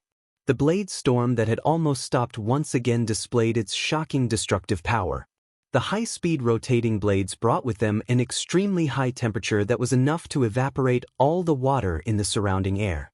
They actually ate away at least a quarter of Duque's barrier in an instant. Duque's face darkened. I knew that Hammer of Destruction wasn't some blue-quality item that was sold at a roadside stall. Duque cursed. As Orgrim's famous weapon, Hammer of Destruction was never a nameless weapon. After being immersed in lava all year round, Hammer of Destruction had an extremely exaggerated fire elemental energy. However, Hammer of Destruction wasn't at its peak yet. Just like Lothar's King's Sword, when a certain weapon condensed the will and faith of millions of people in an entire race. Even if that weapon itself was made of ordinary iron, it would be upgraded to at least the level of a demigod weapon. Not to mention that Hammer of Destruction itself wasn't an ordinary weapon. It wasn't an exaggeration to say that after becoming the chief of the tribe, Orgrim's strength would at least double. In the next moment, Kilrogg charged over. With 2 short axes that were less than half a meter long in his hands, Kilrogg Deadeye immediately turned into a berserker. His axes carried some kind of strange power. Every time he swung them at high speed, they could actually reduce the frost aura in Duque's barrier at a high speed. Duque's already darkened face became even darker, not much better than the bottom of a pot. F*CK. All of the Horde's heroes are F*King perverts. I'm not going to play with you anymore. Donald, let's go. A real B*TCH should be won with the B*TCH, using the B*TCH to hurt people from thousands of miles away. When the 3 Horde heroes revealed their trump cards, Duque immediately realized that this was only part of their trump cards. It was still too early for him to kill them. That was why Duque ran away without saying a word. He grabbed Darnielle and retreated. Because they were looking up from the mountainside, the 3 Horde heroes were shocked to find that Duque had actually hidden a griffin not far behind him. He had no intention of fighting to the death with the Horde heroes. Duque turned around and rode on the griffin behind him. The griffin did not understand why Duque suddenly wanted to leave when he was in the middle of a good fight. However, it was well trained. After sensing the movement of its temporary master, the griffin let out a long cry of dissatisfaction and flew up. Duke Marcus, if you're still a man, come down and fight me one-on-one. Seeing that Duque wanted to run, Orgrim was almost driven mad. He could not imagine why this seemingly powerful human mage would have the idea of running away. Didn't he already suppress all 3 of them? Orgrim, if you're still a man, come to Storm Fort and fight me one-on-one in front of 100,000 human soldiers. A bunch of Horde heroes coming at me together, and you still have the nerve to say one-on-one? The griffin climbed very quickly. In the blink of an eye, Duque had risen to a height of 30 meters. Being countered by Duque's orc language, Orgrim was speechless. Duque was right. All 3 of them were famous heroes in the Horde. Just as Dooku was about to escape, a mournful whistling sound came from afar and approached at high speed.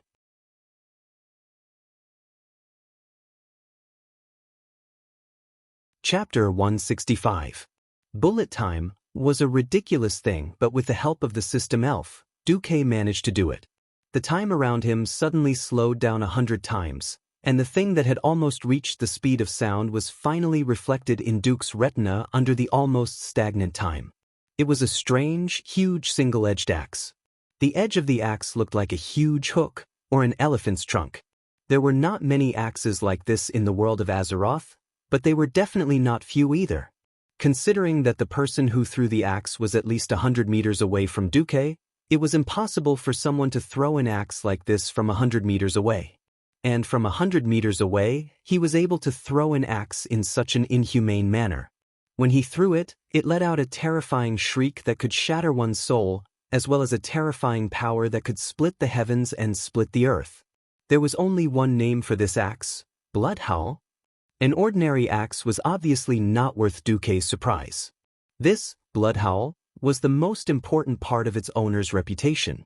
Grom Hellhowl, even though Duque was a human and was destined to join the Alliance in the future, he could not help but respect this hero of the Horde. Looking in the direction where the axe was thrown, with the help of the system, A burly figure was marked out by a red border. As a veteran player, Duque recognized Grom at a glance. He had braided hair, which was rare among orcs. His black hair was parted in the middle, and he had a ferocious trapezoidal face. He also had a shoulder guard on his right shoulder and a belt with a skull pattern across his chest. His brown body was covered with muscles that contained an unimaginable explosive power. He even maintained the gesture of throwing the axe. Grom Helhal was famous because he was the first orc to be bewitched by Ghoul, Dan, and drink the blood of the abyssal lord Manoroth. This caused the dark brown orc's skin to turn green, and they gained the power to invade the world of Azeroth. As the chief of the Warsong tribe, one of the most powerful orc clans, Grom's strength was definitely top-notch. In the second battle of the Dark Portal in history, the axe of Grom, who was responsible for guarding the Dark Portal, was stained with the blood of human warriors. He had killed as many as 48 famous and powerful knights. His greatest achievement in history was when he sacrificed himself and cooperated with Thrall to kill the Lord of the Abyss, Manoroth, who had harmed the orcs. Duque had never imagined that Grom Hellscream, who hadn't participated in the first battle at the Dark Portal, would actually come to ambush him. History had once again reached a turning point. At this moment, Duque felt as if his spiritual sea had frozen. Seeing something didn't mean you could do it. Duque's scalp went numb. From bullet time, which had slowed down the flow of time, he saw the starting point of the axe and the ending point of the axe, his back. However, there was no way for Duque to dodge this sure kill attack. Speed up, deceleration, left and right dodging, block. In that instant, the system genie helped Duque simulate what would happen next thousands of times in his mind, but Duque couldn't escape even once. This had nothing to do with technique. This was an attack that had completely surpassed the boundaries of martial arts, physics, and science. It felt as if this was the kind of attack that was guaranteed to hit, and the process of making up for the hit itself was a completely unreasonable attack that went against the laws of karma. Lothar was the king's sword that had gathered the will and faith of humans for more than 1,000 years. Grom's axe toss had also gathered all the spirit, energy, and spirit of this sword saint, who was also from the Fireblade clan, as well as the wild and unparalleled will of the 100,000 warriors of the clan. The orcs will never be slaves. Grom Hellscream's classic roar seemed to echo in Duque's ears. In this spinning axe, Duque saw an illusion. He saw the struggle of the orcs on the land of Draenor for thousands of years. Natural selection, survival of the fittest. The orcs became the masters of the land of Draenor with their wild and unyielding will. Now that Draenor was heading towards destruction, the orcs saw Azeroth as the next stop for the orcs to reproduce and continue because of the collusion between Ghoul, Dan, and Sargeras. There was no compromise, no fluke. At this moment, Duque finally realized that even though he was a mage, sometimes he had to fight for real. Ah! Duque yelled. At this time, Darnielle, who was helping to steer the griffin, was scared out of his wits when he realized that 20 meters behind him, there was an incomparably huge axe cleaving through the air. Suddenly, 12 magic formations and 36 hands of magic appeared not far in front of the griffin's left. Darnielle's mouth was wide open in shock, and he didn't even realize that the strong wind brought by the high-speed flight was pouring into his mouth, causing his face to swell and become very funny. Multicasting and mobile casting were two special metamagic abilities that many mages couldn't train for a lifetime. Not everyone could calm down while moving at high speed, let every incantation enter the spirit sea, and use magic power to activate them in the correct order. Not to mention multicasting of mobile casting. Even if Duque cast his magic silently, it was still an inconceivable thing for mortals. It was like a person running at the speed of a 100-meter race and reciting 48 different ancient poems of more than 100 words in his mind at the same time without slowing down. Was this done by a human? But Duque did it with the help of the system elf. Not only Darnielle, but Orgrim, Kilrog, and Samuro, who were watching Grumhel roar nervously from below, as well as the great chief Blackhand not far away, and thousands of orcs all witnessed this spectacle. The gorgeous formation that suddenly appeared in the sky was like a miracle depicted in epics. Arcane impact fell with a loud bang. It wasn't the messy kind of torrential rain, but a kind of strange rhythm, a very regular and accurate shot. Bang, bang, bang, bang. In a very short time, dozens of arcane impact spells fell on the spinning axe blade, each strike less than 1/50th of a second apart. But each strike hit the same position on the left of the spinning axe blade that was constantly changing position in the air. From left to right, the arcane impact on the 12 magic formations blasted out, and the 36 hands of magic also blasted out arcane bullets. Unknowingly, the great blood roar had been led astray.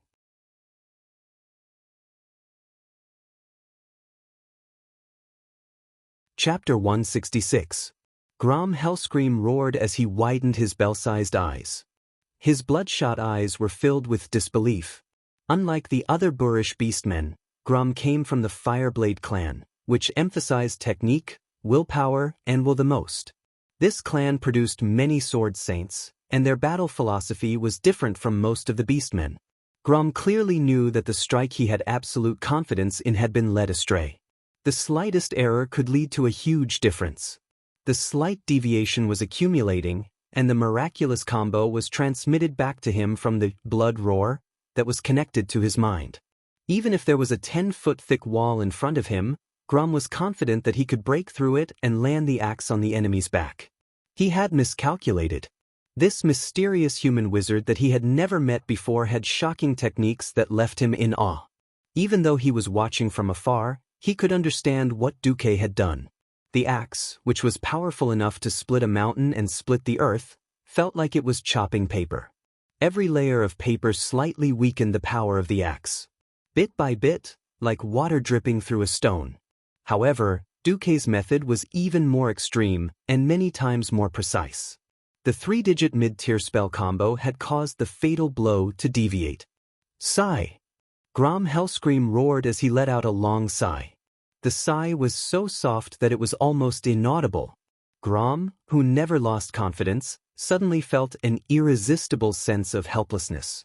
In order to win, he had poured the willpower of his entire clan into blood roar.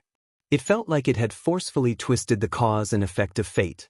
However, his opponent had easily brought fate back to its original path. Just like how water flowed downwards, the sun would always rise after a long night, and the year was divided into 4 seasons. This axe, if you say it will hit, it doesn't count. If I say it won't, then it won't. As countless orcs looked up, the famous blood roar finally deviated from its original path and brushed past Duque less than half a meter away from him. The griffin Duque was so shocked that it lost a few feathers, and Darnielle was so scared that he almost peed his pants. However, they did not cause any real damage to the detestable Duke Marcus. Ha!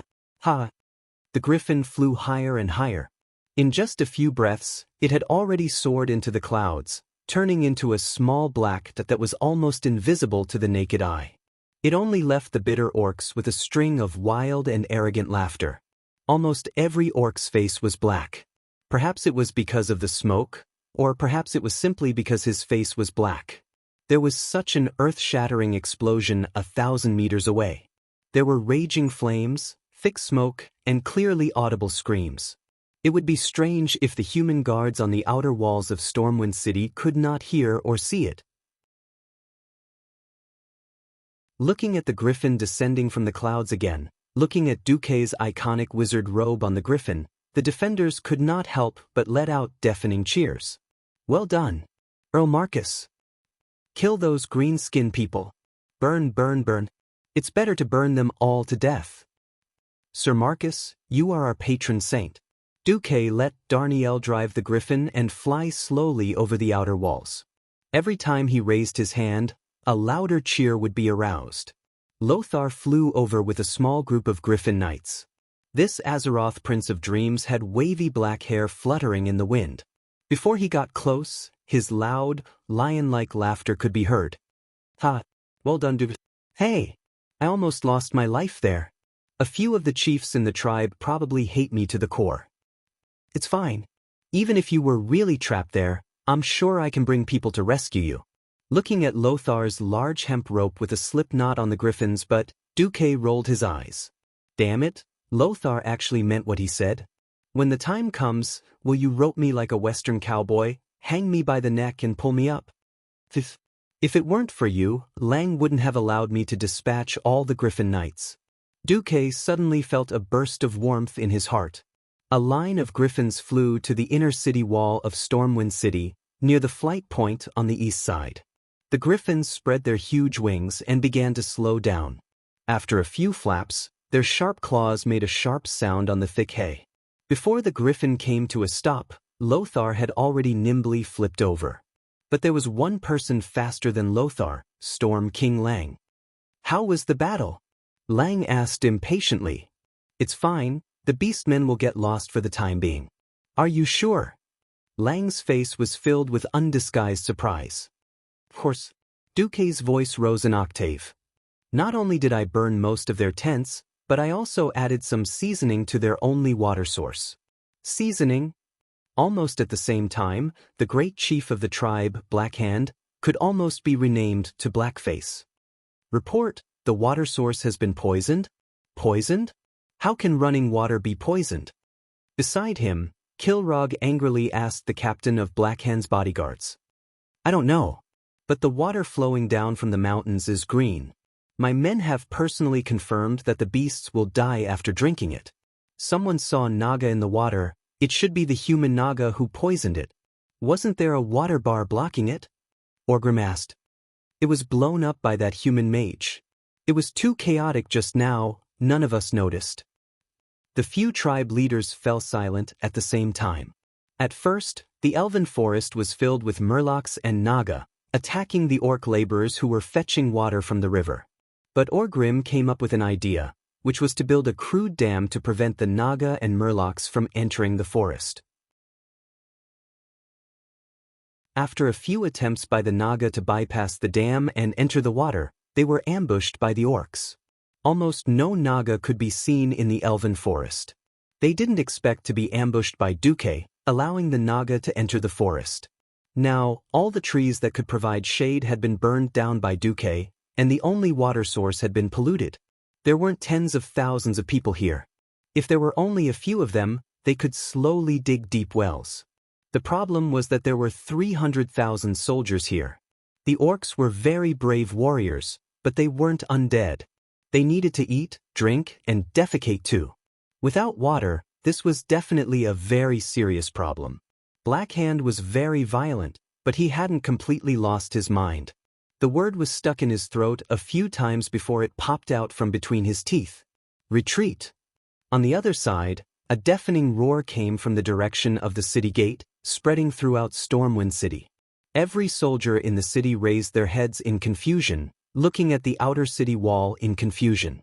Not long after, a messenger immediately shouted as he galloped on his horse. Victory! Victory! Sky Mage Earl Duke Marcus ambushed the orc camp, burning over 10,000 orcs to death. Now the orcs are retreating from the south gate.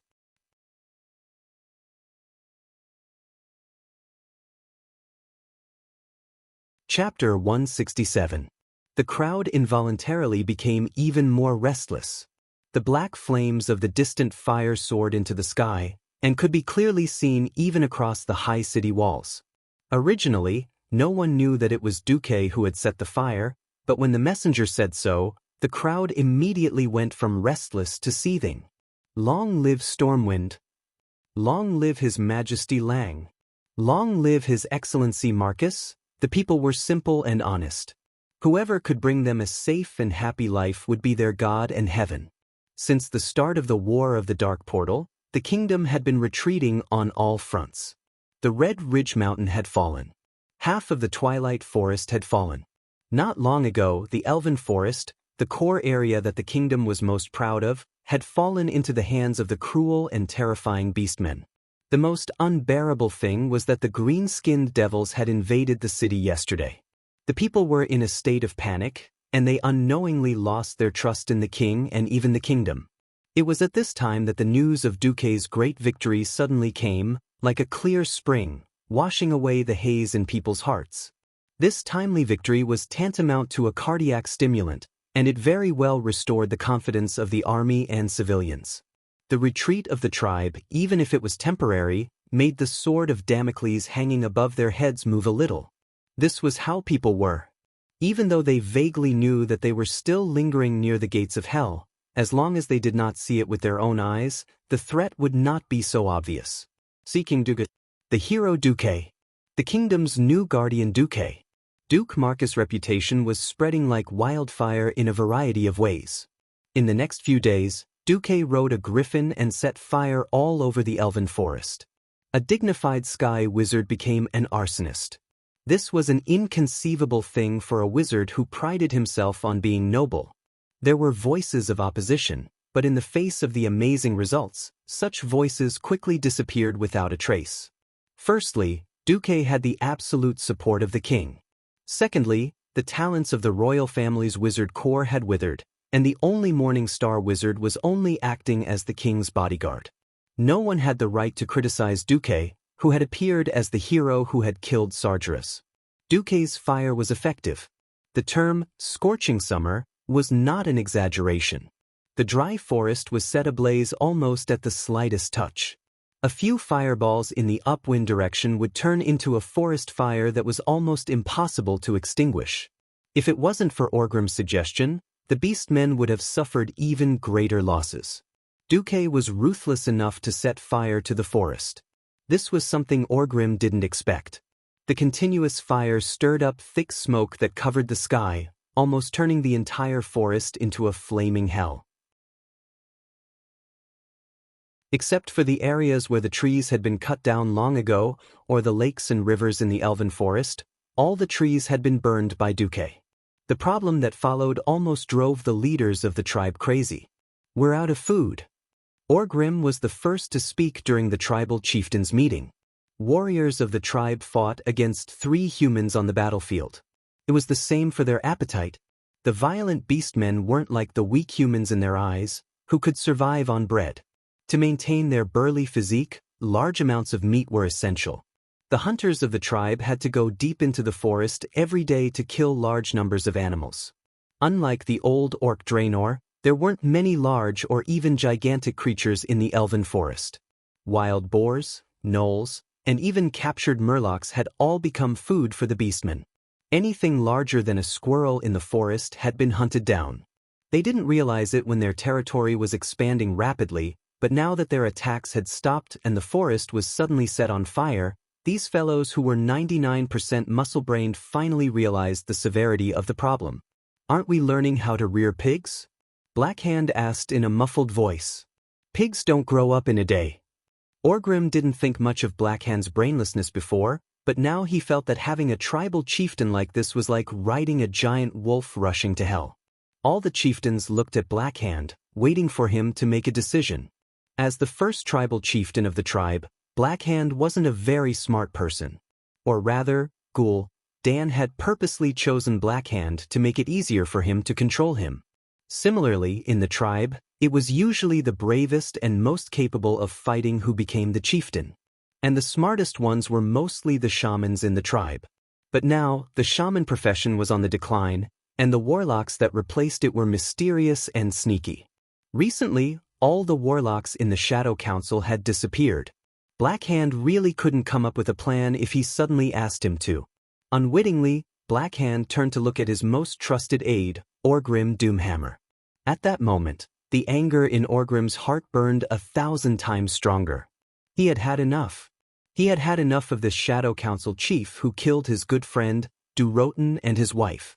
He had had enough of this reckless chief who didn't care about the lives of the tribe's warriors. He had had enough of this brainless and irresponsible Blackhand. Orgrim made up his mind. After the Horde survived this crisis, he would follow the tradition of the other clans and challenge the great chief Blackhand for the position of chief, Makara. He would kill this puppet of the Shadow Council in a duel, and then take care of the Shadow Council. But Duque's ruthless and effective magic attacks left a deep impression on Orgrim. Only a mystic could deal with a mystic. Should he kill Ghoul, Dan, and his warlocks? For the first time, Orgrim hesitated. But he had to solve the crisis in front of him first. Orgrim pointed to the north on the military map he got from the humans. We don't need so many warriors to take down this small Stormwind city. Chieftain, I suggest we split up. In this place called Iron Furnace Castle, there is another kind of weak and short humanoid creatures called dwarves. Since the tribe wants to be the master of this land, we shouldn't let any of the other powers go. Blackhand and the other tribal chieftains' eyes lit up. When they first arrived at Azeroth, the tribe was completely clueless. They didn't know where they were, how many enemies they had, or where they were. Even though Ghoul Dan emphasized the weakness of the enemies, and in reality, these weak enemies were no match for them. But the tribe was still in a state of ignorance about where to attack and how many people to send. After killing a lot of humans and seizing the maps, the chieftains finally learned more information. Now, Orgrim's suggestion had undoubtedly pointed them in a brighter direction.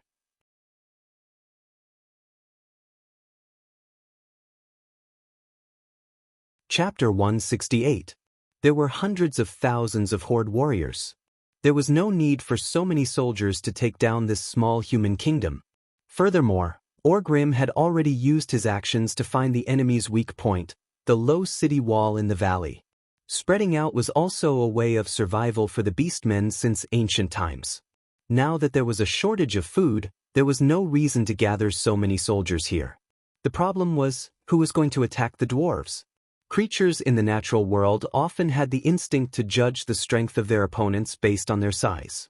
The beastmen generally looked down on the short humans who only reached the beastmen's chests. Not to mention the dwarves who only reached the beastmen's waists. To the beastmen, getting rid of those dwarves who were not even comparable to beastmen children was a matter of minutes. Thus, the beastmen chiefs saw this as a lucrative position. For a moment, every chief's eyes were filled with eagerness. If he stayed here, he would receive a victory. Unfortunately, the chief Blackhand and the main force he led were here. This meant that the greatest glory and benefits would definitely belong to the Blackrock clan. The other clans could only follow behind and watch as the Blackrock clan ate the meat, while their own clans drank some of the meat soup. Going out was different. Risk? When was there no risk in survival? In our world, the beastmen called themselves Draenor. Every hunt was a fight with their lives on the line. In the eyes of the beastmen, risk was not a problem. Every chief unknowingly took a step forward. Blackhand squinted his eyes and used his limited brain capacity to think. Very quickly, the chief made a decision. Kilrog, I'll give you the glory of conquering Iron Furnace Castle. I hope your Bloodring clan can bring glory to our tribe. For the tribe, Kilrog Deadeye punched himself in the chest, causing a loud bang. The old orc hero's face was blazing with excitement. Blackhand turned around and looked at Grom Inferno, who had rushed over at the last moment before the dark portal closed. He roared, "Your Warsong clan will head north and conquer this kingdom called Torrential Stronghold. My bloodhowl, has been hungry for a long time." Grom's lips curled up, revealing a bloodthirsty smile. Blackhand slammed the rough wooden table, instantly turning a corner into splinters. Other clans, prepare yourselves. We will directly cross the mountain and attack the eastern wall of Stormwind City. Blackhand and Orgrim's idea was a good one. Unfortunately, dreams were plentiful, but reality was harsh. The Horde spent 11 days getting the orc laborers to dig wells along the way to clear the obstacles in the way of the army's advance. Once again, Orgrim and the orc army behind him were dumbfounded as they traversed the mountains with ease. Blackhand grabbed Orgrim's neck and roared, "Is this what you meant by weak defense?" The city wall was still the same 5-meter-tall wall that blocked the orcs' view, but in front of the wall, not only were there many barbicans like the one outside the main gate of Stormwind City, but there was also a 5-meter-wide moat. Not only that, but there were also many huge mounds of earth behind the city walls. The flat tops of the mounds were filled with all kinds of catapults and ballistae. Dozens of arrow towers stood tall, and the javelin throwers on them could easily cover the area beyond the moat. Those green-skinned beasts must be dumbfounded. On the arrow tower, Noxus looked at the hesitant Horde army and laughed happily. Beside him, Lang also smiled sincerely. It's all thanks to you, Duque. If it wasn't for your idea, we might have been finished. Duque shrugged. It's nothing. The more people, the easier it is. You don't have to be humble. You're my lucky star. Lang smiled. A simple city defense could not withstand the orcs' flood of attacks. Therefore, as a transmigrator, Duque used the more people, the easier it is trick to deal with the orcs. It was simple. Those who were willing to dig the moat for the kingdom, as long as they dug enough earth, could get an early ticket to board the ship. The people went crazy. Everyone knew that Stormwind City could not hold on for much longer. The longer they stayed, the higher the chance of death. If not for the fact that they were surrounded and the sea was the only way out, the people would have rioted and fled on a large scale. Many people at the docks thought of ways and used up all their money just to get an early ticket. Don't talk nonsense like everyone was equal. The truth was that the more capable and the more capital one had, the more likely one could escape. Didn't they see that the nobles no longer had to go through the civilian docks? They could just board the new ships of the Stormwind Navy at the military port and easily escape from this desperate Stormwind City? But now, Duque's policy gave these pessimistic people new hope. As long as they worked hard, they could save themselves and their friends in advance. The conditions were not harsh.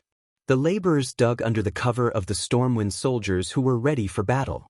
Digging 20 standard carriages of earth could be exchanged for a ticket. A strong worker who spared no effort to work for a day or two could basically guarantee 3 to 4 tickets on the ship. Just like that, Duke did not even need to pay. With safety as a bargaining chip, he easily added hundreds of barbicans of various sizes around the eastern and northern walls of Stormwind City.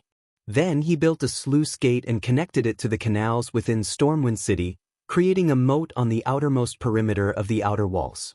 Although everything looked so rough and full of flaws, it was many times better than the original 5-meter-tall city wall. Duque looked at Edwin Van Cleef, who had deep dark circles under his eyes. He did not know if he had slept for more than 10 hours. Duque smiled warmly and patted Van Cleef's shoulder. Good job, Edwin. Master, you flatter me. Van Cleef hurriedly lowered his head. I'll leave the transport ship, Sea God, to you and your stonemason. Pack your things and wait for me in South Shore. Van Cleef's eyes turned red. Master. Duque stopped Van Cleef from continuing. It's time to fight. That's not the domain of stonemasons. You go first. The Stormwind refugees near South Shore are still waiting for you to build a house. After hesitating for half a second, Van Cleef looked up. But I'm a man too. I can fight too. Duque snickered. How many orcs can you fight? If you want to act cool in front of Anduin Lothar, you should at least become a professional, right? Van Cleef's eyes were red and filled with tears. Go, your lovely Vanessa is waiting for you. Duque's words struck the softest part of the heart of this tragic hero who had risen up for the stonemasons. He suddenly knelt on one knee. Thank you, Master.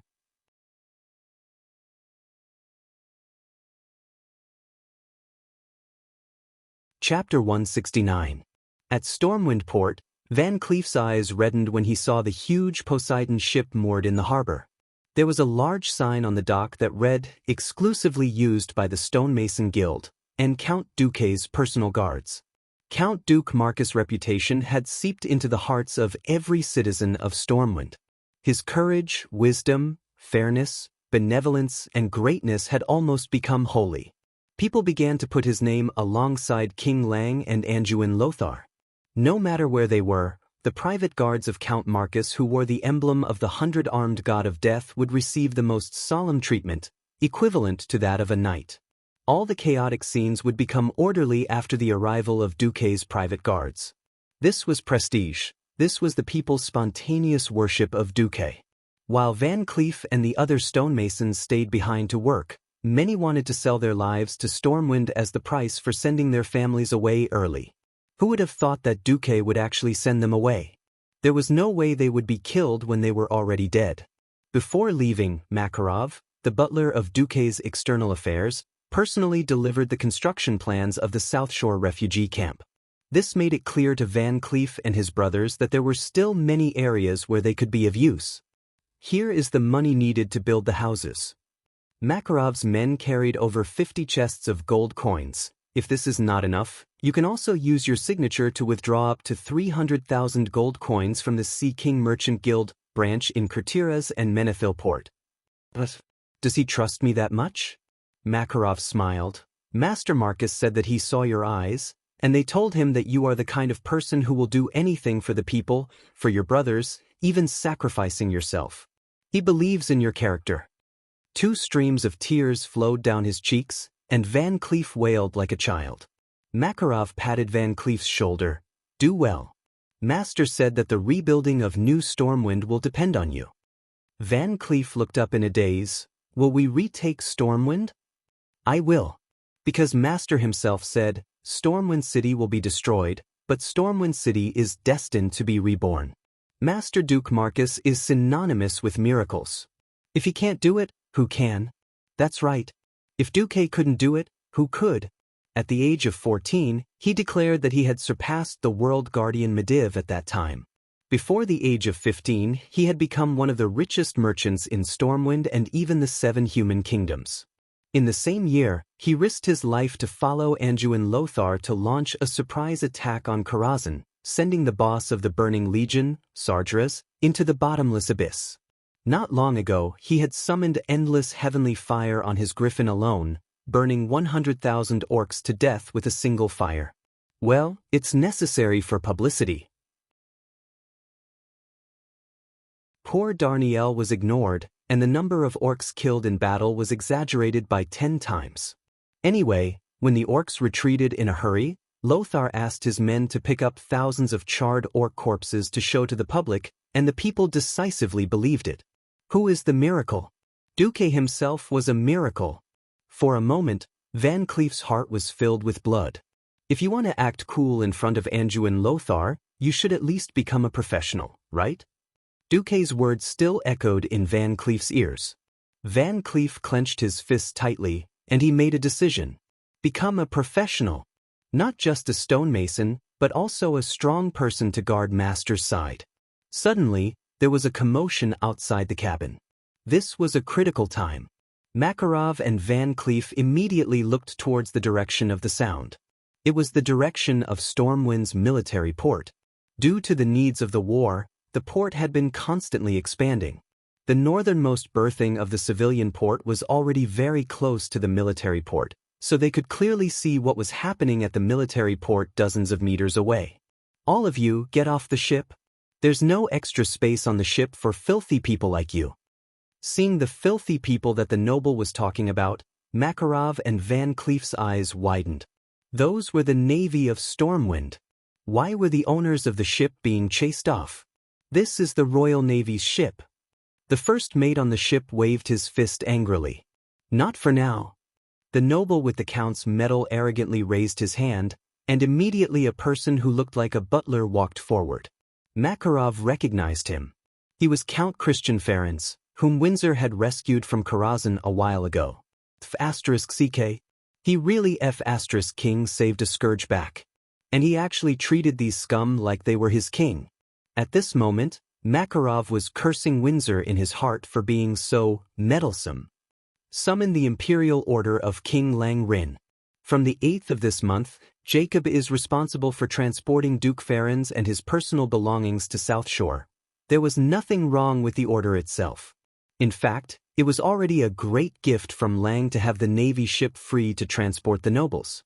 But the king's order was obviously amplified by someone. In order to transport more of their own people as well as their family heirlooms and valuables, the nobles actually threw the entire navy off the ship. The cabins that originally belonged to the navy were all filled with treasures, guards, servants, and maids.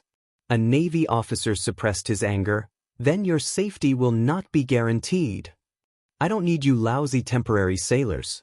My men can handle this ship just fine. They are sailors with rich experience in long-distance voyages. The arrogance of the nobles was vividly displayed by Count Christian Ferenc at this moment. Bullshit. How can a navy ship be the same as a civilian ship? The Navy's lungs were about to explode. But they did not dare to do anything. The one who came out was Count Christian Ferenc.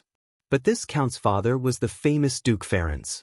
At the peak of his power, the Ferenc family owned 1/5 of the Elven Forest as their territory. They were one of the oldest nobles in Stormwind. How will the ship come back? Jacob still has a mission to evacuate people from Stormwind in 5 days. Count Christian raised his chin and did not even lift his eyelids. Go to South Shore. I will order the soldiers there to bring the ship back. After saying that, he no longer paid attention to the naval officers and disappeared from the cabin, leaving only 8 fierce-looking guards lined up in a row, blocking the cabin entrance. Arrogant, condescending, and proud of being born noble. Why were there heroes like Anduin Lothar and Duke Marcus among the nobles? And why is it full of scum like Christian Ferenc?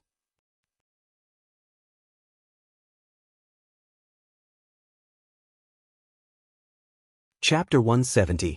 Although Edwin Van Cleef was young, and had not yet crossed the line between youth and middle age of 30, as a steward of the Masons' Guild, his soul had suffered setbacks countless times, over and over again. This was not the first time Edwin had tasted the arrogance and stinginess of the nobles. Perhaps he had spent a lot of money on a priceless stone sculpture, but refused to pay the rest because a butler said, "His lordship does not like it." In reality, the rest of the money was pocketed by someone, and the stonemason who had paid for the expensive materials fell into bankruptcy. When a request from the nobles came again, there was no way to refuse. Work, or be persecuted to death. King Lang was wise and great. He was like the sun, giving light to the people. But there were places in the world where the sun could not shine, and the golden signboard of the nobles was the perfect prop. The nobles could wantonly exploit the people of the lower classes without paying any price. Edwin's extremely sensitive ears could still hear the voice coming from behind him. All citizens with valid tickets, listen up. Everyone is only allowed to bring no more than 10 pounds of personal belongings. Do not worry, everyone will be given enough bread and water every day from the time the ship sets sail to South Shore. In addition, the king has already prepared enough food for everyone in South Shore. Who did not have some beloved items? Limiting the amount of belongings they could bring was a helpless measure to transport more citizens. Everyone understood and understood.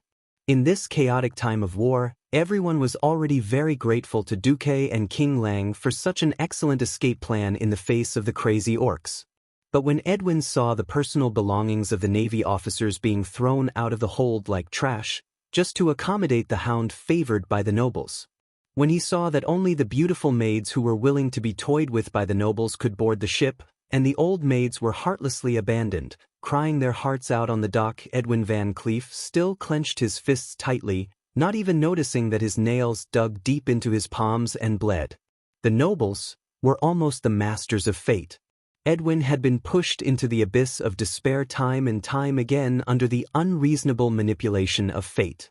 That was until he met Duke Marcus, the miracle child who rose to the top of the kingdom's hierarchy with his astonishing talent, courage, and wisdom. He saw another clean stream in the kingdom other than Anduin Lothar. Unlike Lothar, he could be of use under Duque, and unknowingly, he had greater hopes for Duque. Would Duque finally grasp the power of Stormwind and sweep away the filthy aristocratic wind? He shouldn't be fantasizing, but Edwin couldn't help but wonder what would happen if Duque was in a high position. Edwin was still too young. His thoughts were practically written all over his face. Among Duque's subordinates, Makarov was never a talented fighter. However, as the leader of the mercenaries, the oldest Makarov had the most experience in dealing with people and observing their body language. Makarov saw through Edwin's thoughts in an instant. As he marveled at Duque's supernatural prophecy ability, Makarov moved his mouth close to Van Cleef's ear and spoke in a voice that only Van Cleef could hear. Master also said that fate will punish the weak, incompetent, and filthy. Edwin Van Cleef shuddered. Is Master Marcus hinting at something? He turned his head abruptly. Makarov, the old but shrewd count, had a "I didn't say anything" look on his face. Edwin suddenly had a feeling that Duque had prepared some sort of backup plan. Was he going to wipe out all the filthy and despicable nobles? What was he going to do? Was he going to act under the king's nose when the orcs were invading? After all, no matter how wise and great Clan was, he had never touched the interests of these nobles, let alone punish them. Everything Lang did was to improve the lives of the people outside of the traditional circle of interests of the nobles. But Master Duque, Edwin's mind was a mess.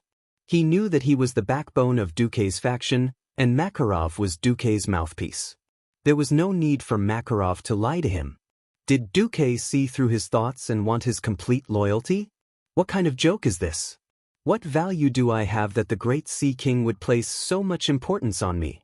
Van Cleef's head was about to explode. The only thing he knew was that if anything happened to these nobles during this escape, it would definitely have something to do with Duque. After sharing a shocking secret, the thrill of entering the core of Duque's power was like a strong wine being poured into his veins, giving Edwin a sense of excitement. Perhaps Duke Marcus really was the hero in his heart who could lead the people onto the path of greatness. Time passed quickly, and 2 hours later, the preparations for departure were finally completed. In fact, Van Cleef's ship was the first to set sail. A transport ship modified from a civilian merchant ship could not compare to a real warship in terms of speed or direction. Less than half an hour into the voyage, Van Cleef saw the warships loaded with nobles and expensive valuables easily overtake their transport ships, disappearing into the horizon in the short span of an hour.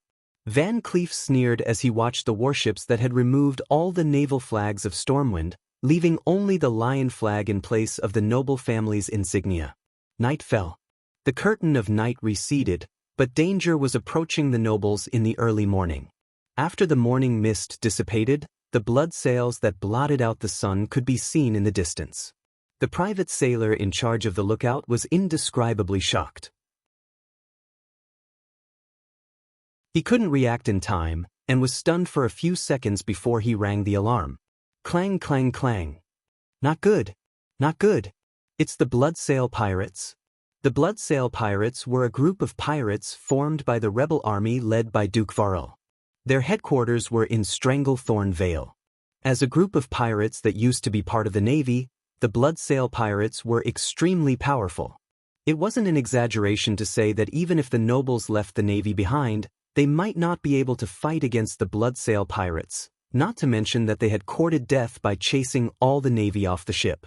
Fear and uneasiness swept through the entire fleet like a freezing wind in a very short time. Countless nobles were awakened from their dreams by the alarm bell, and everyone's eyes were hazy. But after hearing the name of the Bloodsail Pirates, everyone's sleepiness was blown away. Impossible! This was the first reaction of all the nobles. Once they put on their clothes with the help of their maids and stepped out of the cabin onto the deck, their expressions froze in fear.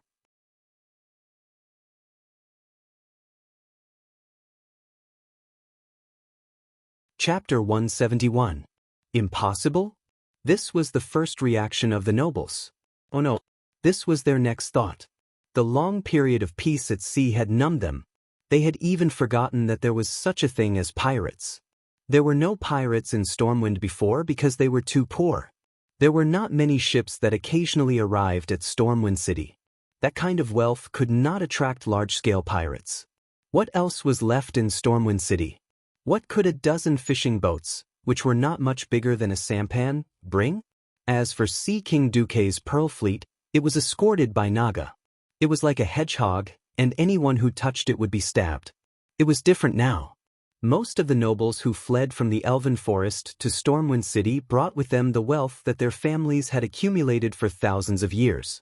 In order to carry as much treasure as possible on the limited cabins, the brainless nobles even subconsciously ignored the existence of danger, and even the original navy on the ship were thrown off the ship.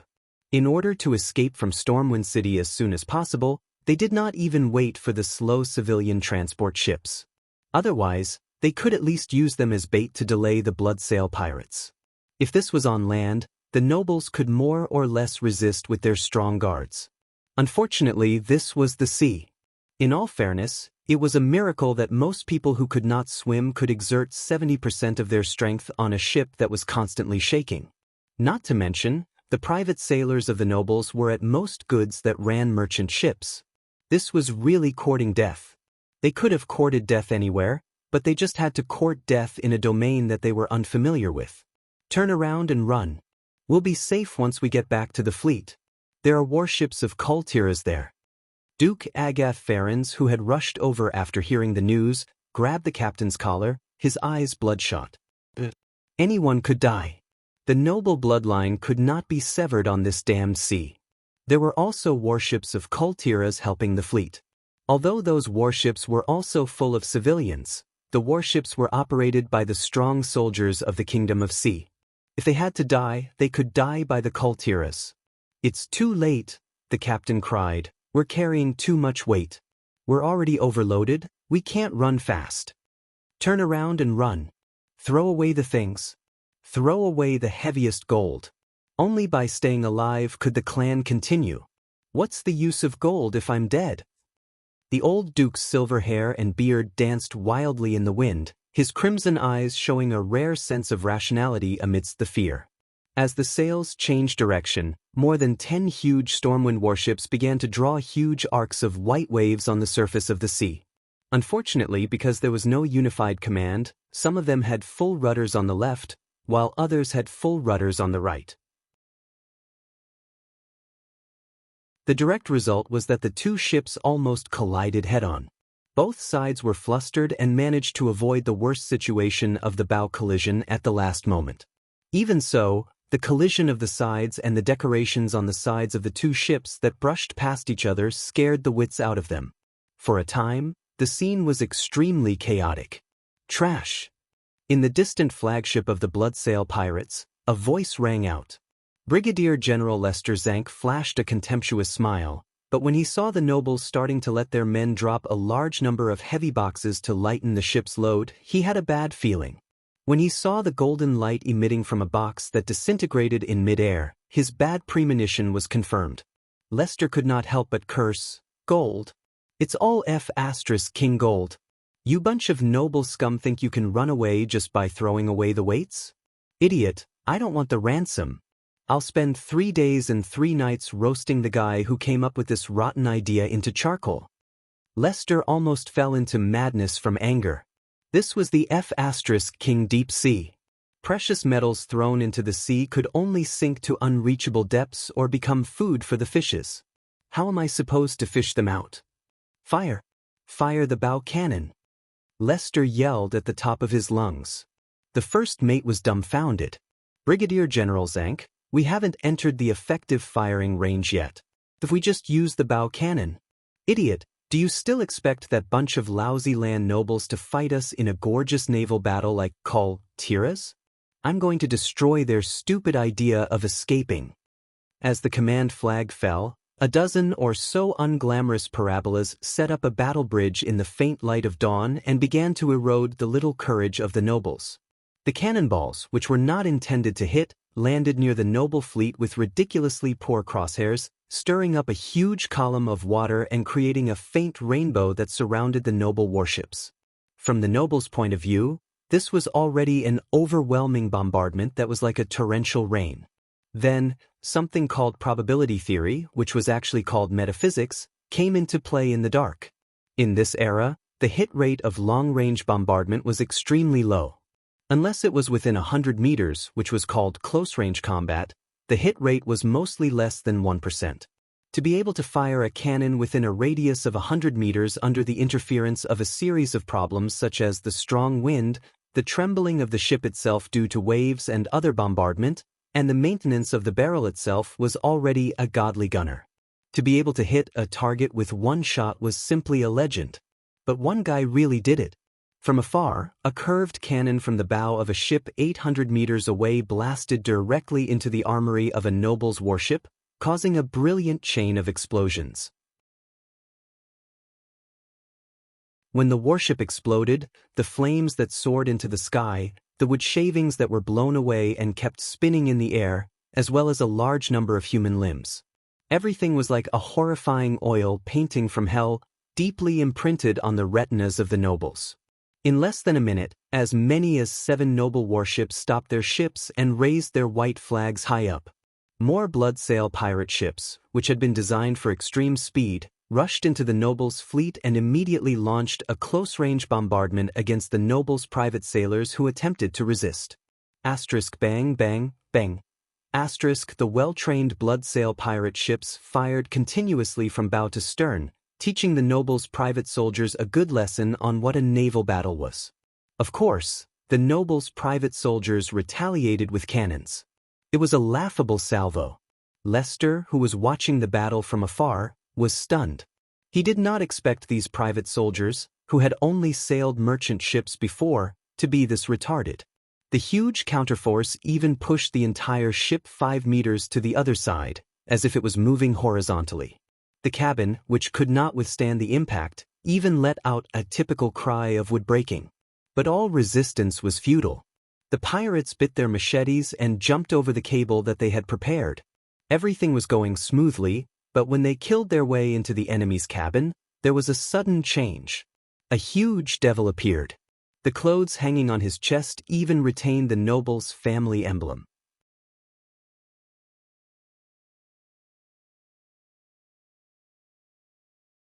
Chapter 172. A kilometer above the sea west of Stormwind City, Lothar and his Griffin Knights followed Duque's Griffin and flew at high speed. Is the news true? When my Naga sent me the news, I informed you and His Majesty Lang immediately. We have to hurry, or we'll have to collect the corpses of those guys. When he heard Duque say that the nobles' fleet had been attacked, there was a moment when Lothar instinctively suspected that Duque was the one behind it. The reason was simple. As the upstart of Stormwind City, Duque had always been at odds with the traditional nobles. Even the Brando family, which had a direct conflict with Duque in the past, had never shown any signs of reconciliation on any formal occasions. Even if they wanted to stab you in the back 1,000 times and insert steel needles into each of your fingers, the nobles would still maintain their elegance and demeanor in front of others.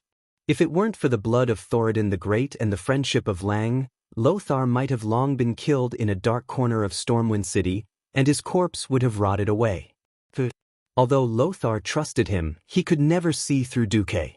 At such a tense time, there was no need for Duque to lie to him and Lang. Instead, he fabricated an attack on the nobles to lure him away. Lothar had no choice but to save the nobles. After all, among all human kingdoms, the nobles were known as the cornerstones of the country. In fact, there was even a saying in the upper class of many kingdoms: the useless peasants can die, but as long as there are wise and brave nobles, the country can be revived even if it's destroyed. Lothar did not want to save them, but he had no choice. Anduin and Duque were the only cards that Lang could play. Duque, aren't your Nagas supposed to escort the fleet?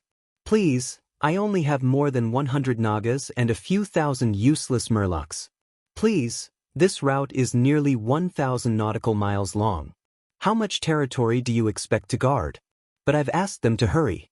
But looking at the schedule, we should arrive first. The attack on the nobles' fleet was indeed a blind spot for him and all of the upper echelons of Stormwind. Rather than saying that it was a blind spot, it was more accurate to say that the orcs' attacks were too powerful and attracted all of their attention. Just by imagining it, one would know that such a weak guard was loaded with the wealth of the noble families for thousands of years. It would be abnormal if it did not attract the attention of pirates, right?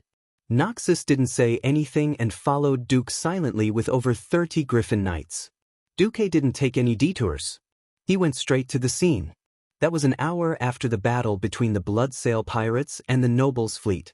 The situation was so chaotic that Lothar didn't know what was going on. More than 20 Bloodsail pirate ships surrounded the battle in the middle, not daring to approach. In the battle, almost every 2 Bloodsail pirate ships sandwiched a Stormwind warship, initiating a white soldier battle. The ships on the periphery were like chicken ribs, tasteless and a pity to abandon. They didn't dare to open fire, nor did they dare to send pirates to help their own ships. Because every warship was in a melee. The protagonists of the melee were not the nobles' private soldiers, nor the Bloodsail pirates, nor were they Nagas or Murlocs. Instead, they were demons emitting blazing heat. Riding the griffin and circling half a circle in the sky, Lothar's face turned green. If the Bloodsail pirates had released the demons to attack the nobles of Stormwind, Lothar would have jumped down without a second thought. Obviously, it was the Bloodsail pirates who were being slaughtered. The blue-skinned, burly demon guards were incomparably dazzling under the sunlight. They brandished their huge axes, and with their outstanding combat talent, they laughed wildly on the shaking ship, wantonly killing the Bloodsail pirates whose morale had already collapsed. The scene was like a butcher with a blood-stained knife chasing a fat pig that had nowhere to run. The pig's death was only a matter of time. So, the demons were released by the nobles? However, seeing many of the nobles' private soldiers and corpses lying on the deck, Lothar knew that things were not that simple. At this moment, Duque could not help but sneer in his heart. That's right. He was the one who orchestrated this whole situation. He spent a full 3 months asking Makarov to secretly collect the opinions of the nobles in Stormwind and verify them one by one. After obtaining a large amount of evidence of the nobles' crimes, he made a death list. Of course, Fame Brando and his family were at the top of his must-kill list. Below them were the allies of the Brando family. As a transmigrator, Duque was very clear about the nature of the nobles, and what these greedy fellows would do when their lives were threatened. Duque had waited for this day for a long time. After the dark portal opened, he had long ago contacted the Bloodsail pirates in the south of Stranglethorn Vale through secret means. As an ambitious butler of the nobles who wanted a piece of the pie, he told them how the nobles would transport away their 1,000-year-old wealth. Duque had also thought about what would happen if he implicated the Stormwind Navy. In that instant, Duque also hesitated. He did not want to kill a good person by mistake. But the heavens gave Duque another great opportunity. It was a group of nobles that Windsor had rescued from Karazhan. Baron Rafer Drigel, Count Crispin Ferens, Countess Dorothy Millsteep, Countess Catriona Warnindi. Duque was familiar with every one of these guys. But because these guys were originally part of the Karazhan dungeon of Warcraft. They were the secondary bosses under the second boss Butler Moros. From what Duque knew, these guys were already undead when he saw them.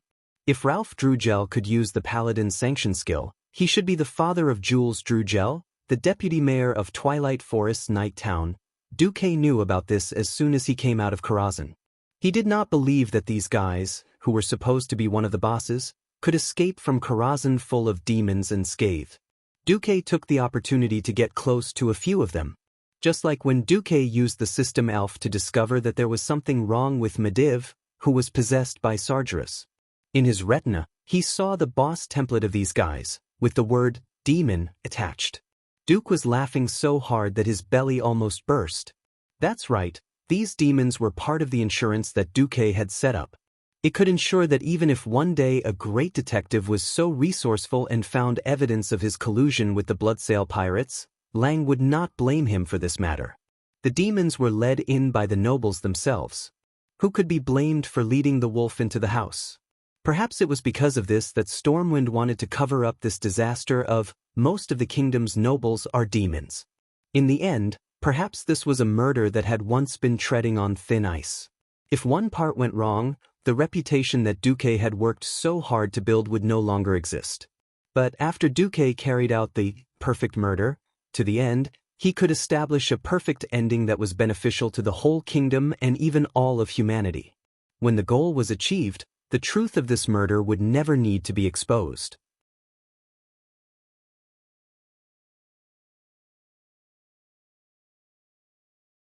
Chapter 173. The demon was very powerful. It was so powerful that even the warriors recognized by the nobles couldn't shake it. Even a slap that couldn't even be considered a formal attack could smash a person's head into a rotten watermelon. A dog-like demon with 4 feet on the ground opened its huge mouth and swallowed the entire person, along with the armor and the weapon in his hand.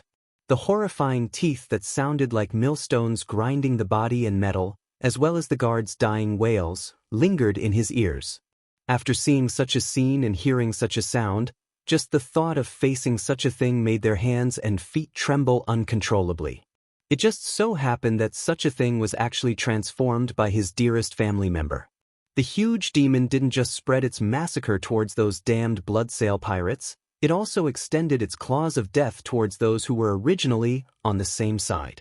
It didn't differentiate between friend and foe, and killed as it pleased. This was simply a nightmare. This kind of nightmare seemed to be endless. Resistance was meaningless, and all who resisted had been crushed to dregs. There was also no point in running because the two ships were only so big, and there was nowhere to run. Every survivor was a pitiful wretch waiting in despair for the final judgment to come. At this moment, a shining holy existence descended from the sky. Looking up blankly, he recognized that it was the radiance of arcane power unique to mages. A powerful mage? Who could it be?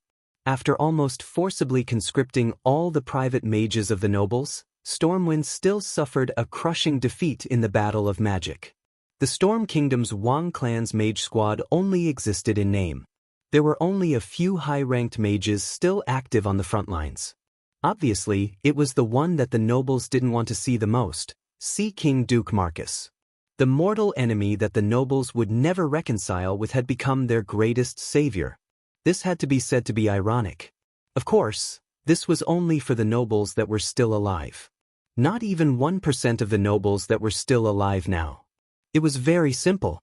The demons from Karazhan could easily develop believers among these people whose hearts had been corrupted, and even directly turn them into demons. A pure soul was the most powerful line of defense. Even the leader of the Burning Legion, Sardras, had to spend decades to completely corrode Mediva's soul. It was still an incomplete version because at the very end, Old Mike still jumped out and gave CEO Sam a big explosion. But when it came to nobles with pure hearts, Duque chuckled. Not every noble was qualified to be a paladin, and not every noble was named Bolvar for dragon. When the pirates arrived in front of the nobles, most of the nobles were desperately protected by their guards and gathered together. When the pirates' butcher knives saw the necks of these nobles that had actually become devils, the devils naturally jumped out and revealed their true bodies. In such a crowded situation, how many people could survive if the demon directly bloomed in the middle of the crowd? Anyway, when Duque landed on the ship, he did not see any nobles surviving. Oh, surviving in human form. Duque, Marcus, it was a roaring blast of air that was like a raging storm and a huge wave. Well, Duque couldn't hear it clearly, so he used his little finger to pick his ear. Did someone just call me? Bastard, you are. It's all your fault. Facing this more than 3-meter-tall mutated demon with a typical blue demon guard body and a nondescript human head, Duque was dismissive. Duque snorted coldly, and suddenly a huge piece of ice rose under his feet, raising Duque's body like a high platform. In the blink of an eye, Duque was already standing on a 2-meter-high platform.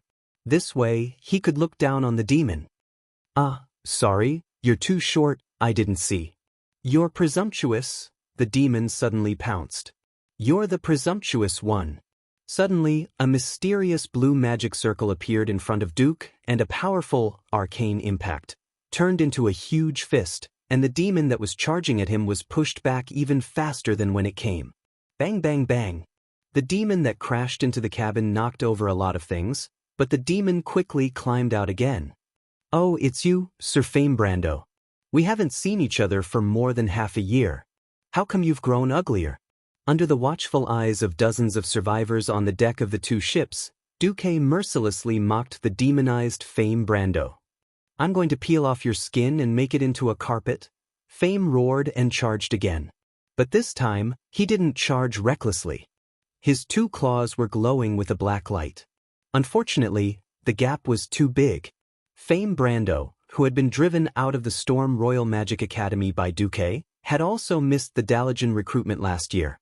As a result, before becoming a demon, Sir Brando was still at the level of a magic apprentice. Demons were also divided into different levels. The more powerful an existence was, the more powerful it would be after it became a demon. How strong could a guy like Fom, who had wasted half a year, be? Putting aside the fact that Duque was already a sky mage, even if Duque was still an earth mage, he could still easily beat him up. 12 hands of magic appeared and shot out arcane missiles. For Pham, it was like a storm. Puff, puff, puff, everyone was dumbfounded. In their eyes, that unparalleled, terrifying demon was nothing but a punching bag in Duque's hands. Every arcane missile could easily blast a muscle on Brando's arm or thigh into pieces. The number of bullets that flew past Brando's body was the same number of holes or gaps that appeared on his body.